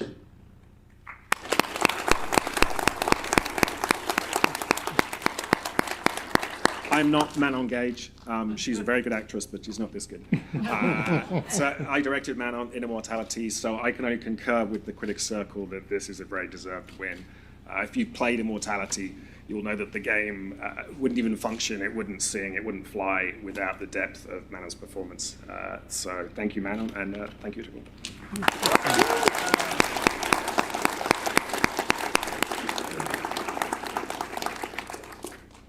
I want to cry tears of happiness. Manon is really the sweetest, kindest person ever, and I'm so proud of her for winning this award. I got to interview her in a series that we did about Immortality, so check out the website to see what I and all the other interns wrote.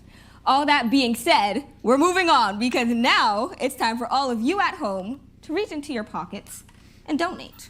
The New York Video Games Critics Circle was very helpful to my family and I when I was living in a shelter. And it's not just me. The Critics Circle has helped so many students over the years. And we really enjoy being interns. So please donate via the QR code so that they can continue to help others.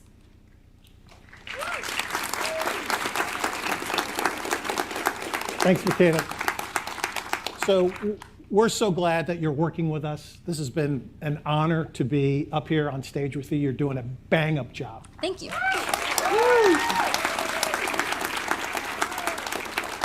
And now, a hardworking student is about to get a $10,000 college scholarship.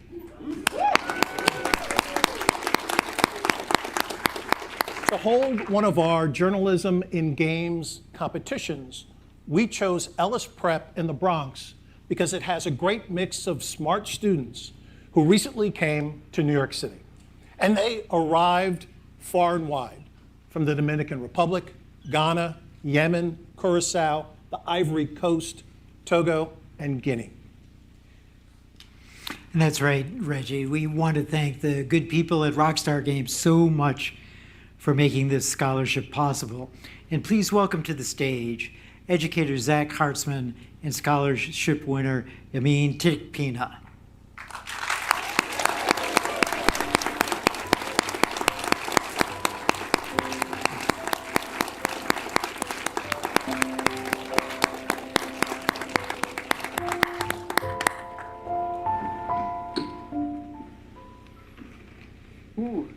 Also a teacher, shout out to Ryan, who just got Educator of the Year. How's it going? So I'm a teacher at Ellis Preparatory Academy. It's a public school in the Bronx for newly arrived immigrants and English language learners. I met Harold here at the New York Game Awards back in 2019, and we've collaborated in a couple of things here and there. And back in September, he told me about this Rockstar Scholarship, where my students had the opportunity to write a video game narrative. If they were to create a game, what story would they tell?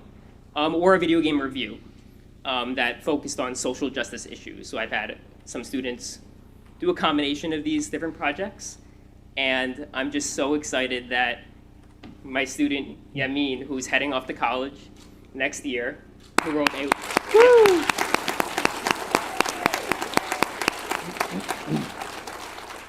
He wrote a wonderful story about an immigrant girl moving from Togo to the United States and the experiences that she would be dealing with, which will be public soon, so everyone should definitely check it out.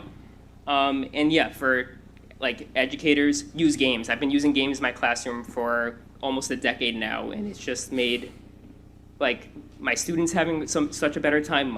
My job is just so much more enjoyable when I'm using games. So definitely push for games and education as much as possible.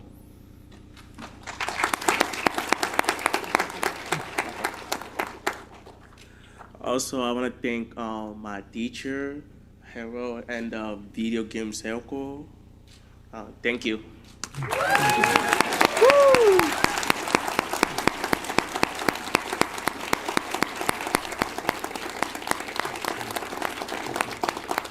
Congratulations again, Yamin. Now, show of hands who here loves music.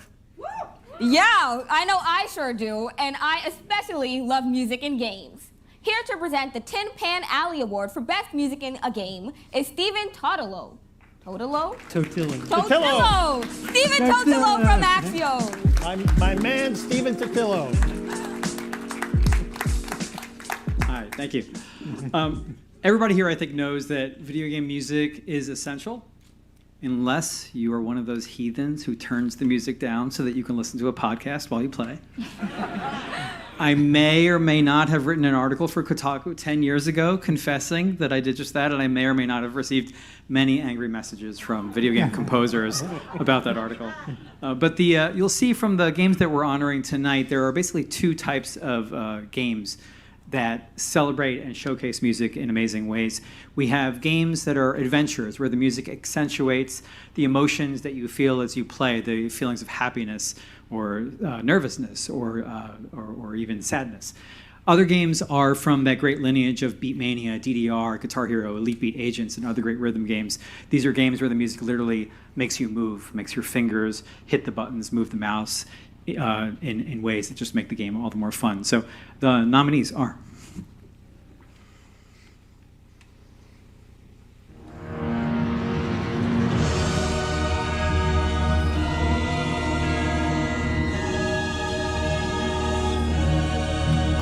Elden Ring,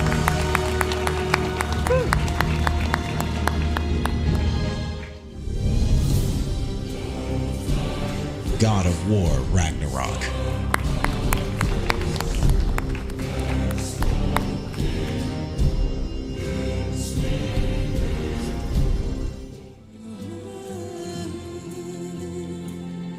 Horizon Forbidden West,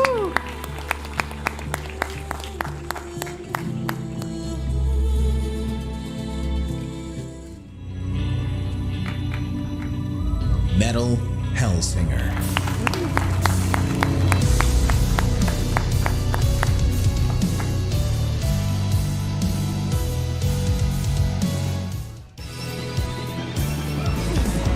Teenage Mutant Ninja Turtles, Shredder's Revenge,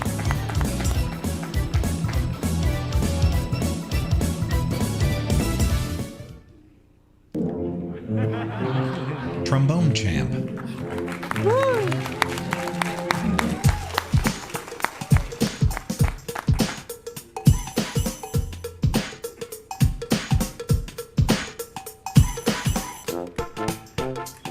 And the Tin Pan Alley Award for Best Music in a Video Game goes to Metal Hellsinger.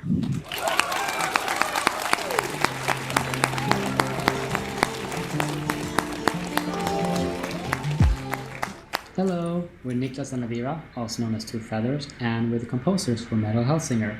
A big thank you for awarding us with the Tin Pan Alley Award for Best Music at the New York Game Awards. That's really cool.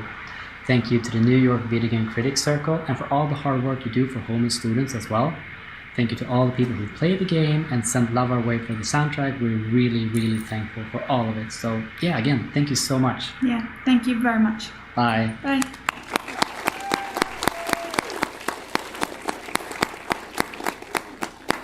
Congrats, that is one pounding soundtrack, and they look so good together, don't they? We are so pleased to have this next musician with us. Mike Fernatal has played with everyone of note on the Lower East Side and beyond. The Left Bank, The Monks, Washington Squares, Tom Clark, Handsome Dick Manitoba, Murderer's Row, Loser's Lounge, Bubble. You should all know these bands. He's a musicologist who's written terrific album liner notes, and he produced the album Garage Rock Classics.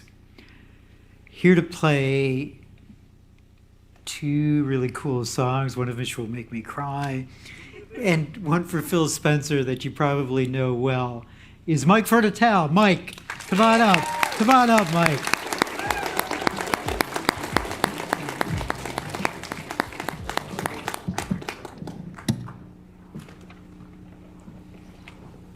So as Mike sets up, just want to know what was your favorite game this year? What did you like? Shout it out. Elden Ring. What else? Oh, that's a good one. What else? Immortality was awesome. Wait, yell hard. Come on, yell. I can't hear you.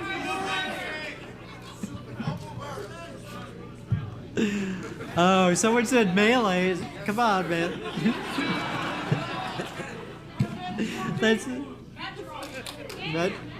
Metroid. It's all Nintendo, man. All right, so let it loose for Mike Fertital one more time. We're going to sit down.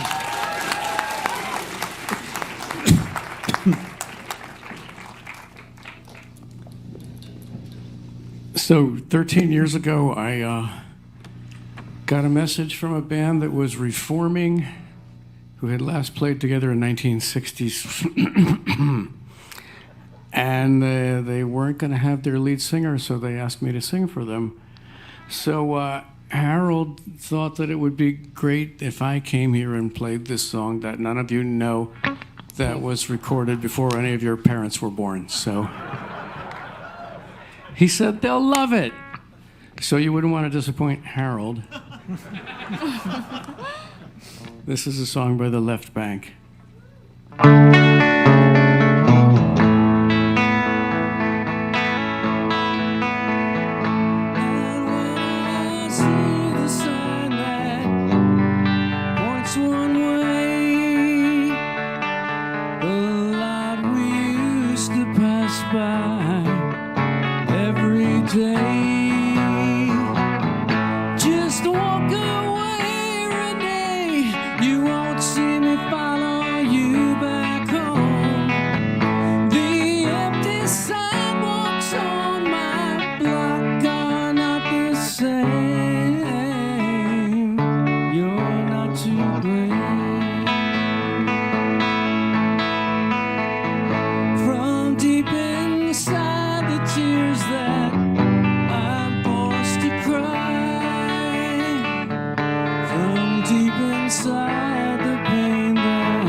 Thanks.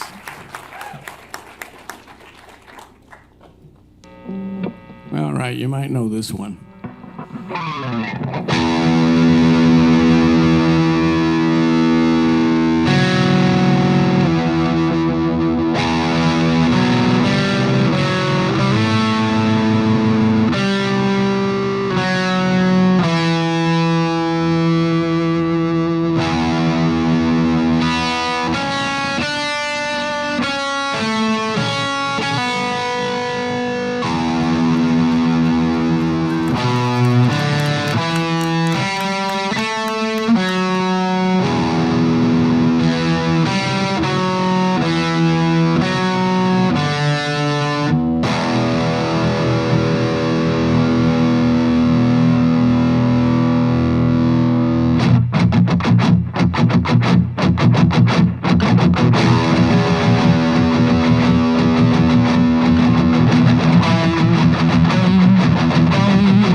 Thank you so much.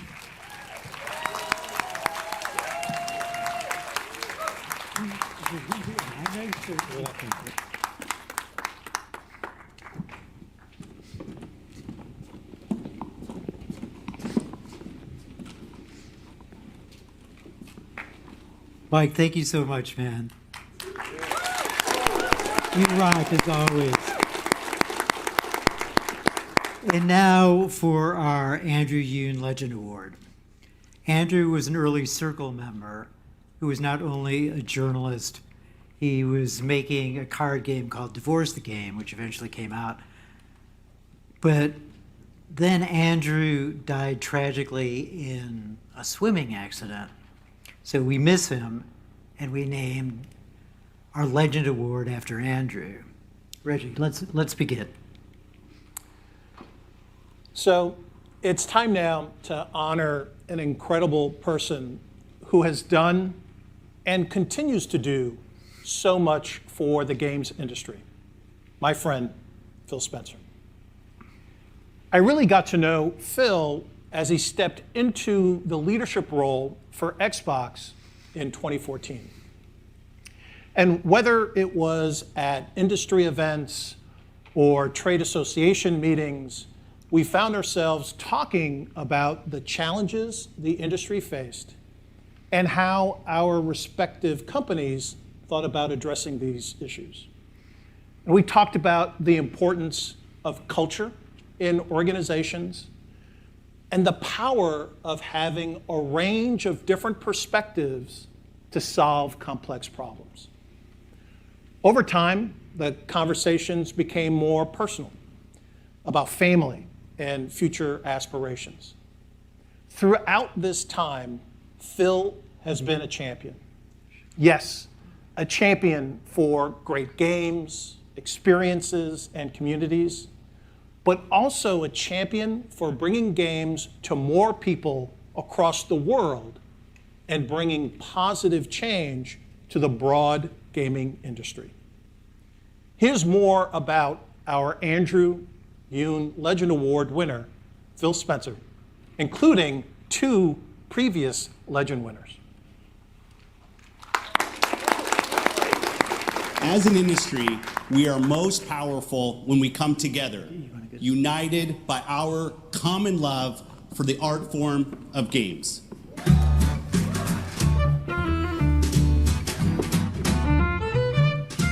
I think as far as video game CEOs are concerned, when Phil Spencer says that he likes video games or that he plays them, I actually believe him.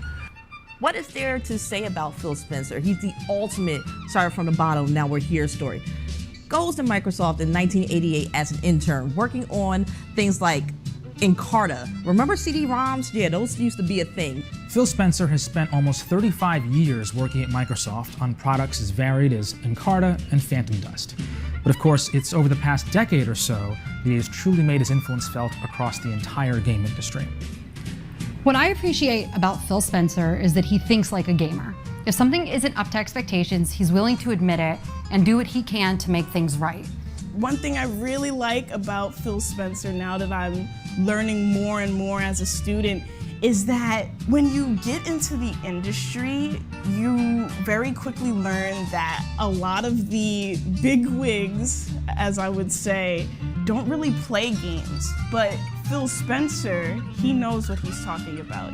His mission is to bring video games, interactive entertainment, to anyone and everyone on the planet who might be interested in them. His tenure at Microsoft has been defined by that project, to bring video games to more and more people. Through it all, he's always been a loud, passionate champion for gamers. Not just for the gamers, for the people who create games. Whether you hear stories of him playing Ultima Online back in the day, or him showing up on stage in a Battletoads shirt, there was just something about the energy that he brought and the energy and excitement that he brought with him everywhere he went, and there was just like, wait a minute, is the person in charge of Xbox actually a gamer? Since we're here tonight honoring Phil Spencer, it would be great if we could say that he kind of invented the metaverse. Now, we can't really say that, but he was instrumental in Microsoft's acquisition of Minecraft, which is really kind of a proto-metaverse. Now that happened way back in 2014 for $2.5 billion. And you may not believe this now, but back in 2014, $2.5 billion was actually kind of a lot of money. The legacy of Minecraft at Microsoft and Phil Spencer is all about unifying platforms. It's about honoring creation and persistent universes. He brought like a new energy back to Microsoft and back to Xbox. Halo is one of the most iconic franchises in gaming history. Master Chief is one of the most recognizable characters on the planet. I mean, who doesn't have stories of playing Halo in their dorm room all throughout college? But the Xbox business that Phil Spencer built, it's all about respecting players and respecting creators. Community has always been the foundation of any gaming console. Phil Spencer and Xbox have always continued to innovate that field. And no better is that seen, in my opinion, than the creation of the adaptive controller. And of course, arguably Spencer's most successful initiative has been Xbox Game Pass, which has completely changed the way people consume games. I would not be as big of a Monster Hunter fan as I am to this day, if not for it being on Game Pass come 2018. So I'm of course thankful that Phil Spencer is the reason for a lot of what Game Pass has to offer. We had an Xbox at home when I was growing up, and my brother basically never let me play it. We'd been in an all Nintendo family before that, and Xbox really changed the game for us. Without Halo, there wouldn't be a legacy of taunting your enemies with a very, very specific taunt involving tea. What is the legacy of Minecraft and Phil Spencer's acquisition of it? I just heard that Minecraft videos have been streamed more than 1 trillion times on YouTube. It's essentially open, it's cross-platform, it's an antidote to the walled garden ecosystems that everyone else spends all their time trying to build. Phil Spencer has always kept one thing clear. Gaming is supposed to bring us together, not push us apart. And that's why he's deserving of this Lifetime Achievement Award. You may know Phil from Minecraft, Halo, and Forza, but he's been involved and created so many more games. And tonight I want to congratulate him on earning his Andrew Yoon Legend Award this year.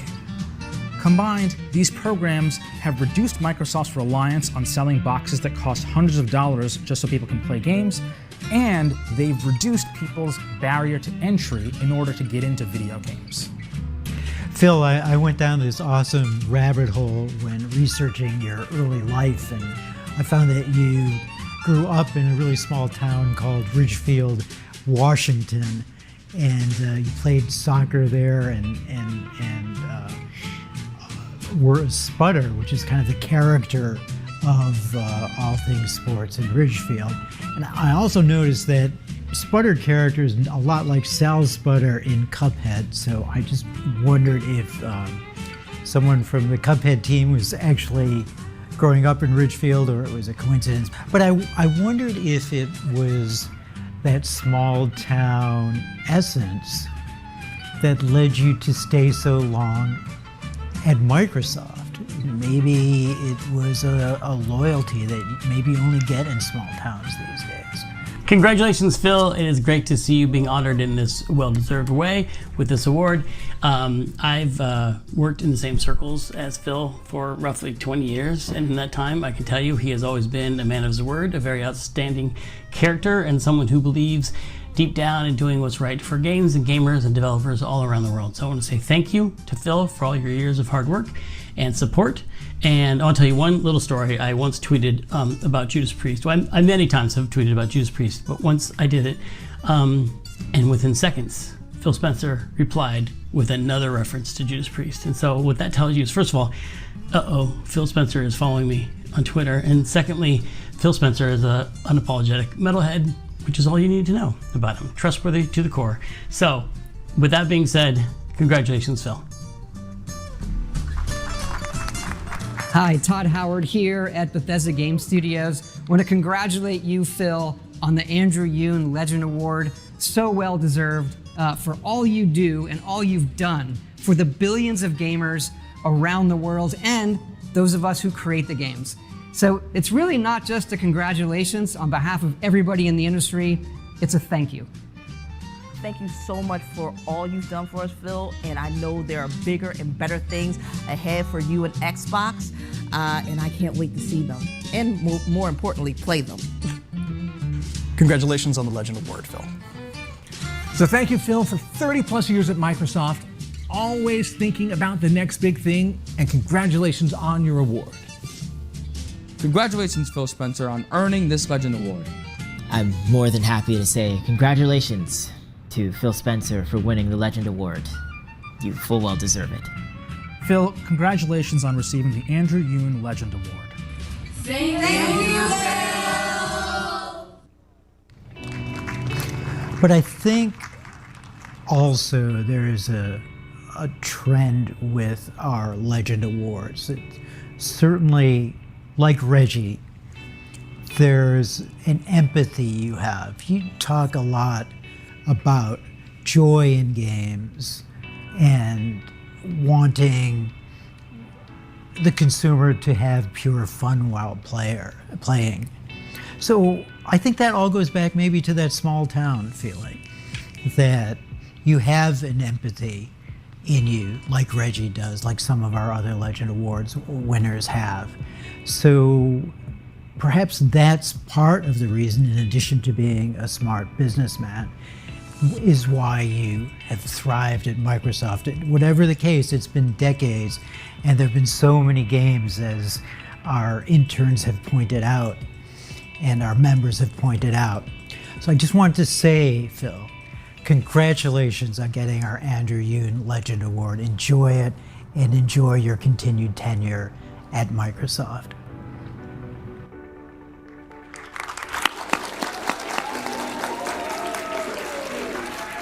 So please give a big New York welcome to my good friend, Phil Spencer. Woo.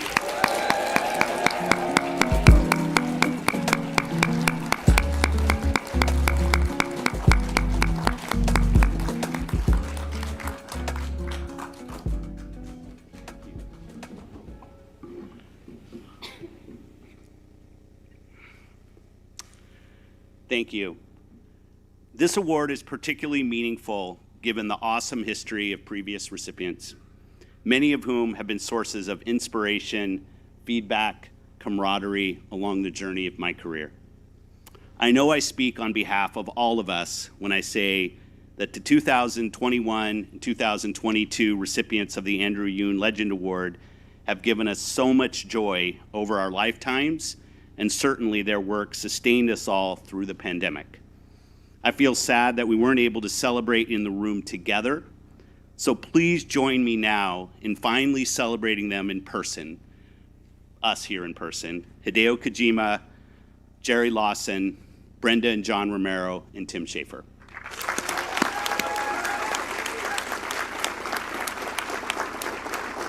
There have been so many moments of wonder in my career, and certainly this great honor of receiving the Andrew Yoon Legend Award is one of them.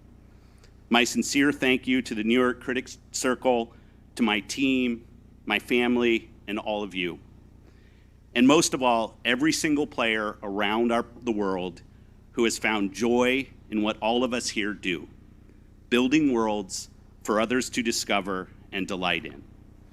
I've been working in the gaming industry for a long time, and well before that, I was a player and a fan of games. Back in those days, as a kid, we would save up every penny from our allowance to buy a new game that we probably chose based on the picture on the front of the box. We knew that this was going to be the one game we got to play for the next 6 months, maybe even a year. We hope we picked the right one, because we were all about to get to know that game extremely well. With that one precious game, you were all invited into a new world that was created with groundbreaking engineering work, innovative artistic vision from the game designers and developers behind that cartridge. Holding that cartridge for the first time was a rush of excitement and anticipation, and playing it, pure and utter joy. Not just because we owned a cool thing, but because of the experiences we would have with that game and the community. We didn't just play with family and friends.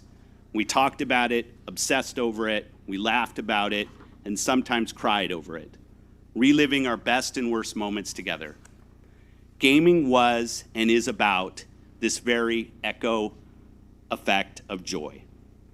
Today, there are so many games, more than ever before, available to more players than ever before. But also, it can feel like there is more despair in the world, a steady stream of bad news.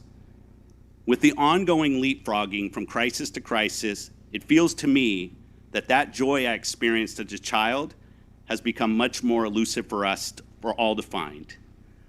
More of a guilty pleasure. It feels like today, seeking joy is an act of defiance. Yet today as creators, as leaders, as world builders, our greatest responsibility is to inspire and invite joy. Each one of the hundreds of titles that players have at their fingertips today and tomorrow is a calling card for joy. Halo, God of War, Vampire Survivors, Peppa the Pig, big games, small games, mobile games, indie games, each one is designed to deliver an infusion of joy in the midst of our lives, to give us so much joy, people want to talk about it, to share it. We, all of us here today, all of our teams around the globe, we are all part of creating this echo effect of joy. Our creators who bravely and intentionally release their visions to the world, particularly in the current culture of criticism and cancellation. Our players who bravely and intentionally carve out time for our games to invite, rest, and rejuvenate their lives. And business leaders, we are called upon to have the courage to protect and nurture this collective joy. We are called on to incubate these experiences, create them, and grow them, to seek and surround ourselves with a multitude of perspectives, to honor our differences across experiences and geographies, and to practice empathy when intentionally listening to others. We turn away from dividing players and creators and instead towards each other as we advance and amplify joy together. This is the echo effect of gaming joy. Thank you for this honor tonight, and thank you all for making the brave choice to put joy in the world. Thank you.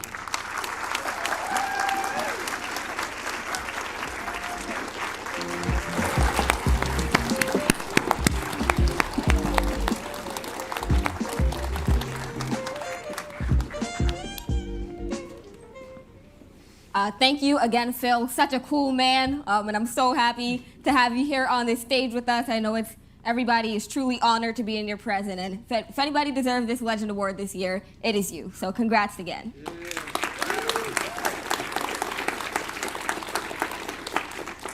So I know everybody in the audience is excited for Game of the Year, but we have two important new awards this year before we get to the big one, okay?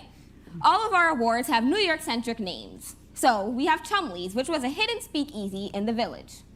Here's the Chumley Speakeasy Award for Best Hidden Game, and here to present it is comedian Gabe Malika.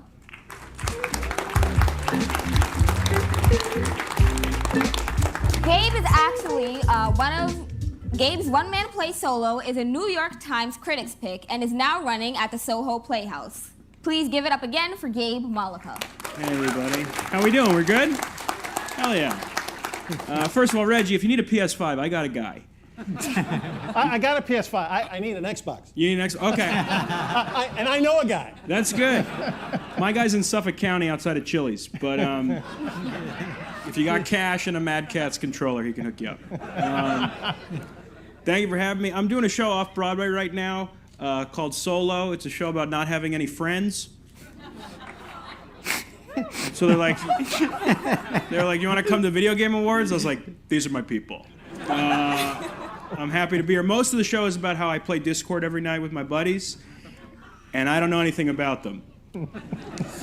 My mom was like, oh my God, you talk to Nick every night. Nick's sister just had a baby. How does Nick feel about being an uncle? And I was like, what? How does Nick feel? I know how he feels about Star Fox. I know how he feels about Pokemon Snap. But I don't know any of the other stuff. I'm very excited to announce the nominees for this next award. This is the Hidden Gem Award, and I relate to that a lot because I'm a comedian with an off-Broadway show, and none of you have heard of me. And you're all well-dressed, so nobody's getting a promo code. The nominees for the Best Hidden Gem are...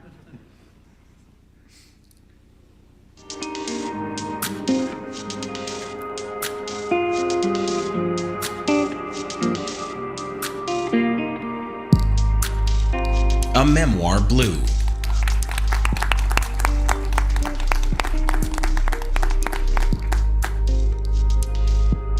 Norco.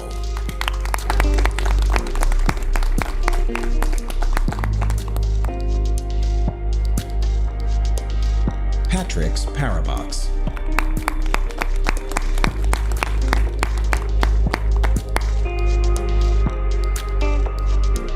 Perfect Tides.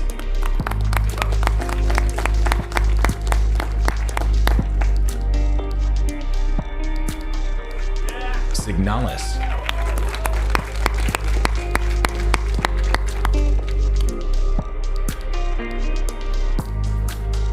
Strange Horticulture.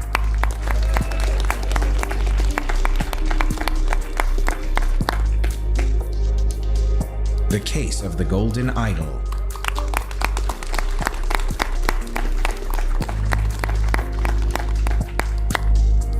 Wayward Strand.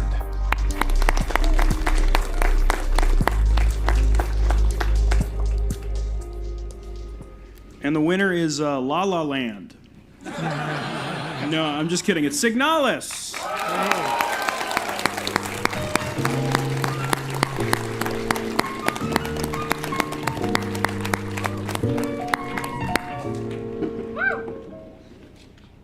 Hi everyone, I'm Sun here on behalf of Humble Games and Rose Engine.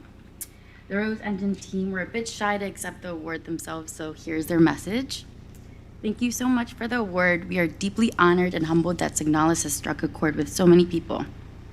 We would like to thank our friends who have supported us so much throughout the years. Thank you to our publisher Humble Games, our musicians, and our partners that helped with the release, and everyone who has played Signalis. Thank you.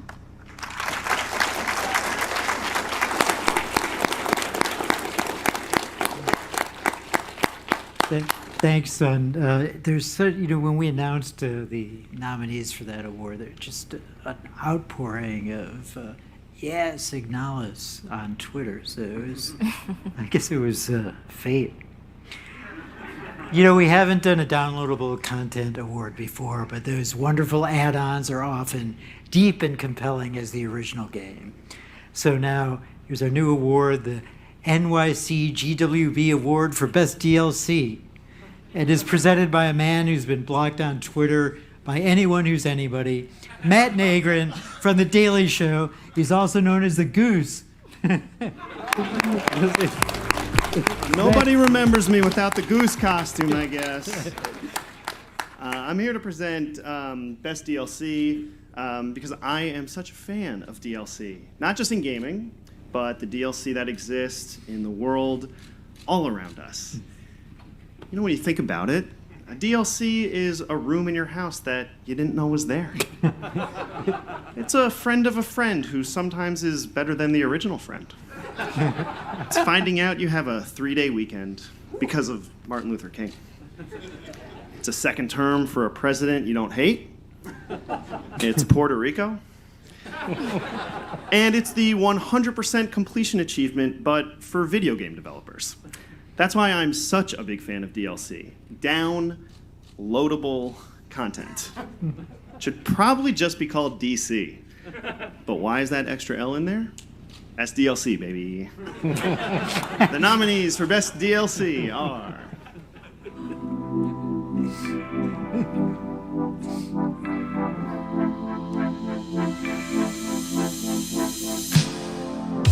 Assassin's Creed Valhalla, Dawn of Ragnarok.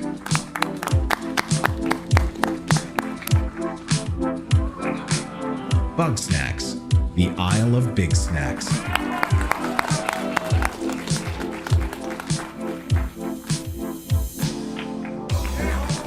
Destiny 2: The Witch Queen.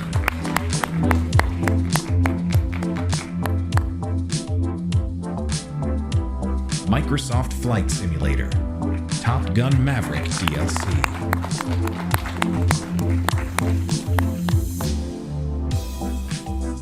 Monster Hunter Rise, Sunbreak.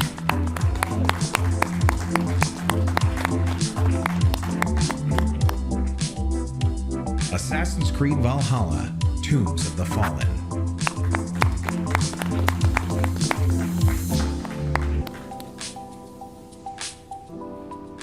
And the winner is Destiny 2: The Witch Queen.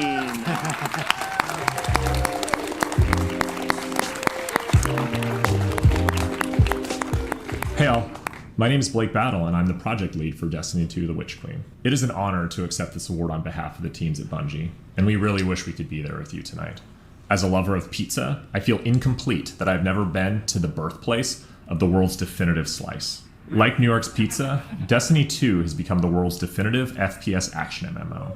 And The Witch Queen, an example of Bungie's ability to deliver a first-in-class gameplay experience with a story that continues the promise of a meaningful, evolving universe. First, I'd like to thank the teams at Bungie. While it's just me accepting this award, there are hundreds of people across dozens of disciplines that bring the best of themselves every day to create this experience for our players. Second, I'd like to thank the New York Game Awards for the recognition this evening, as well as for the good causes you support and stand for. And finally, I'd like to thank our players.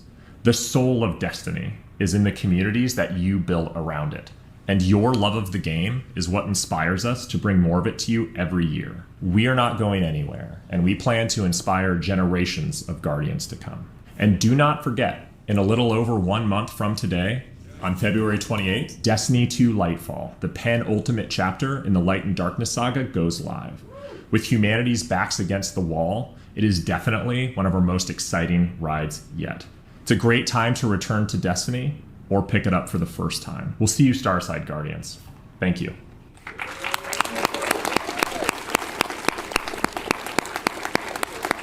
So, now it's time for the big one. And my body is ready. How about yours, Harold? My body is ready too, Reggie. Audience, is your body ready? Critic Circle critics, can you come up to the stage? Come on up.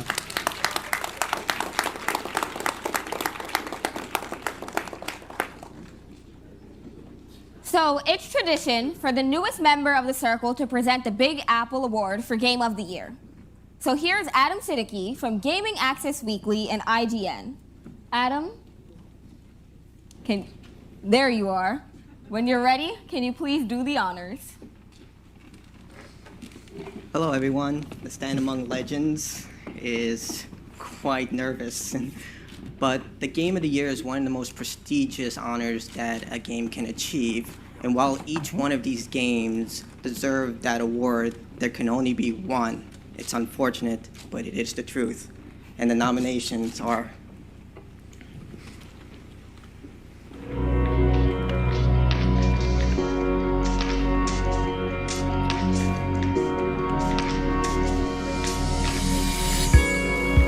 A Plague Tale: Requiem.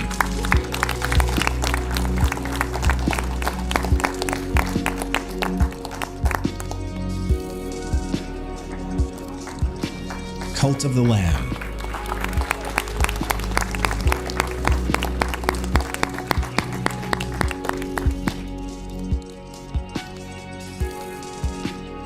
Elden Ring.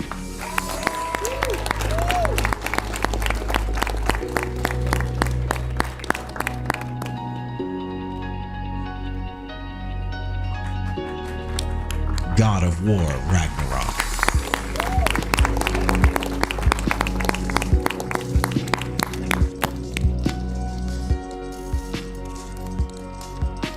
Immortality.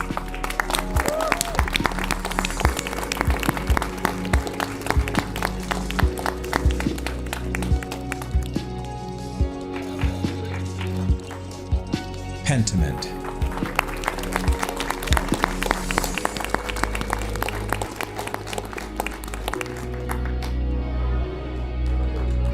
Vampire Survivors.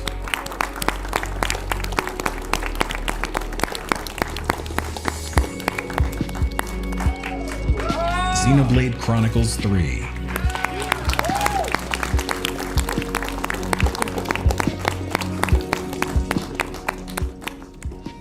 And the Big Apple Award for Best Game of the Year goes to Elden Ring.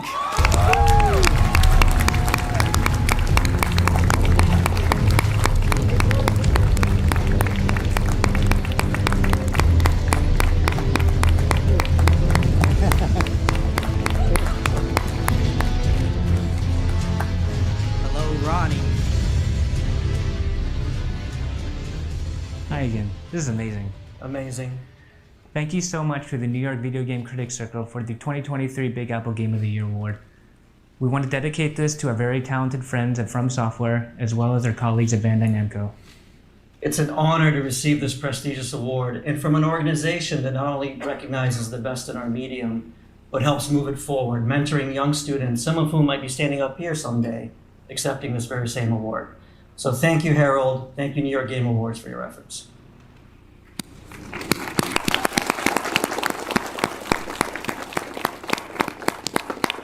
My thanks.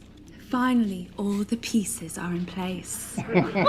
This is mine, all mine.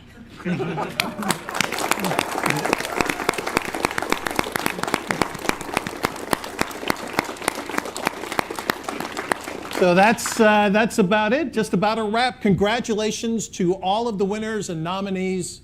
What a stellar night. But don't forget to donate at NewYorkGamesCritics.com. Yeah, thanks everyone. And Ronald and Isaac, you got to go out there because they have a couple of buckets. Those who had free tickets to the show, college students, throw a couple of bucks out there as you leave. I had a great time tonight. But please do drop a couple of bucks in the buckets. And Makita. Thank you all so much. We'll see you all next year and have an awesome 2023. Thank you, everyone. Thank you. Thank you.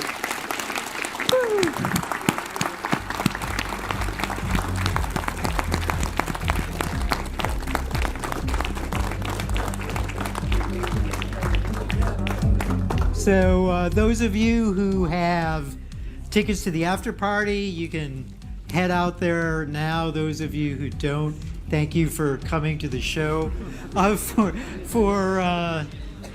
For our legend winners, Phil, can you come up here? Todd, you want to come up here? We'll all take a picture together.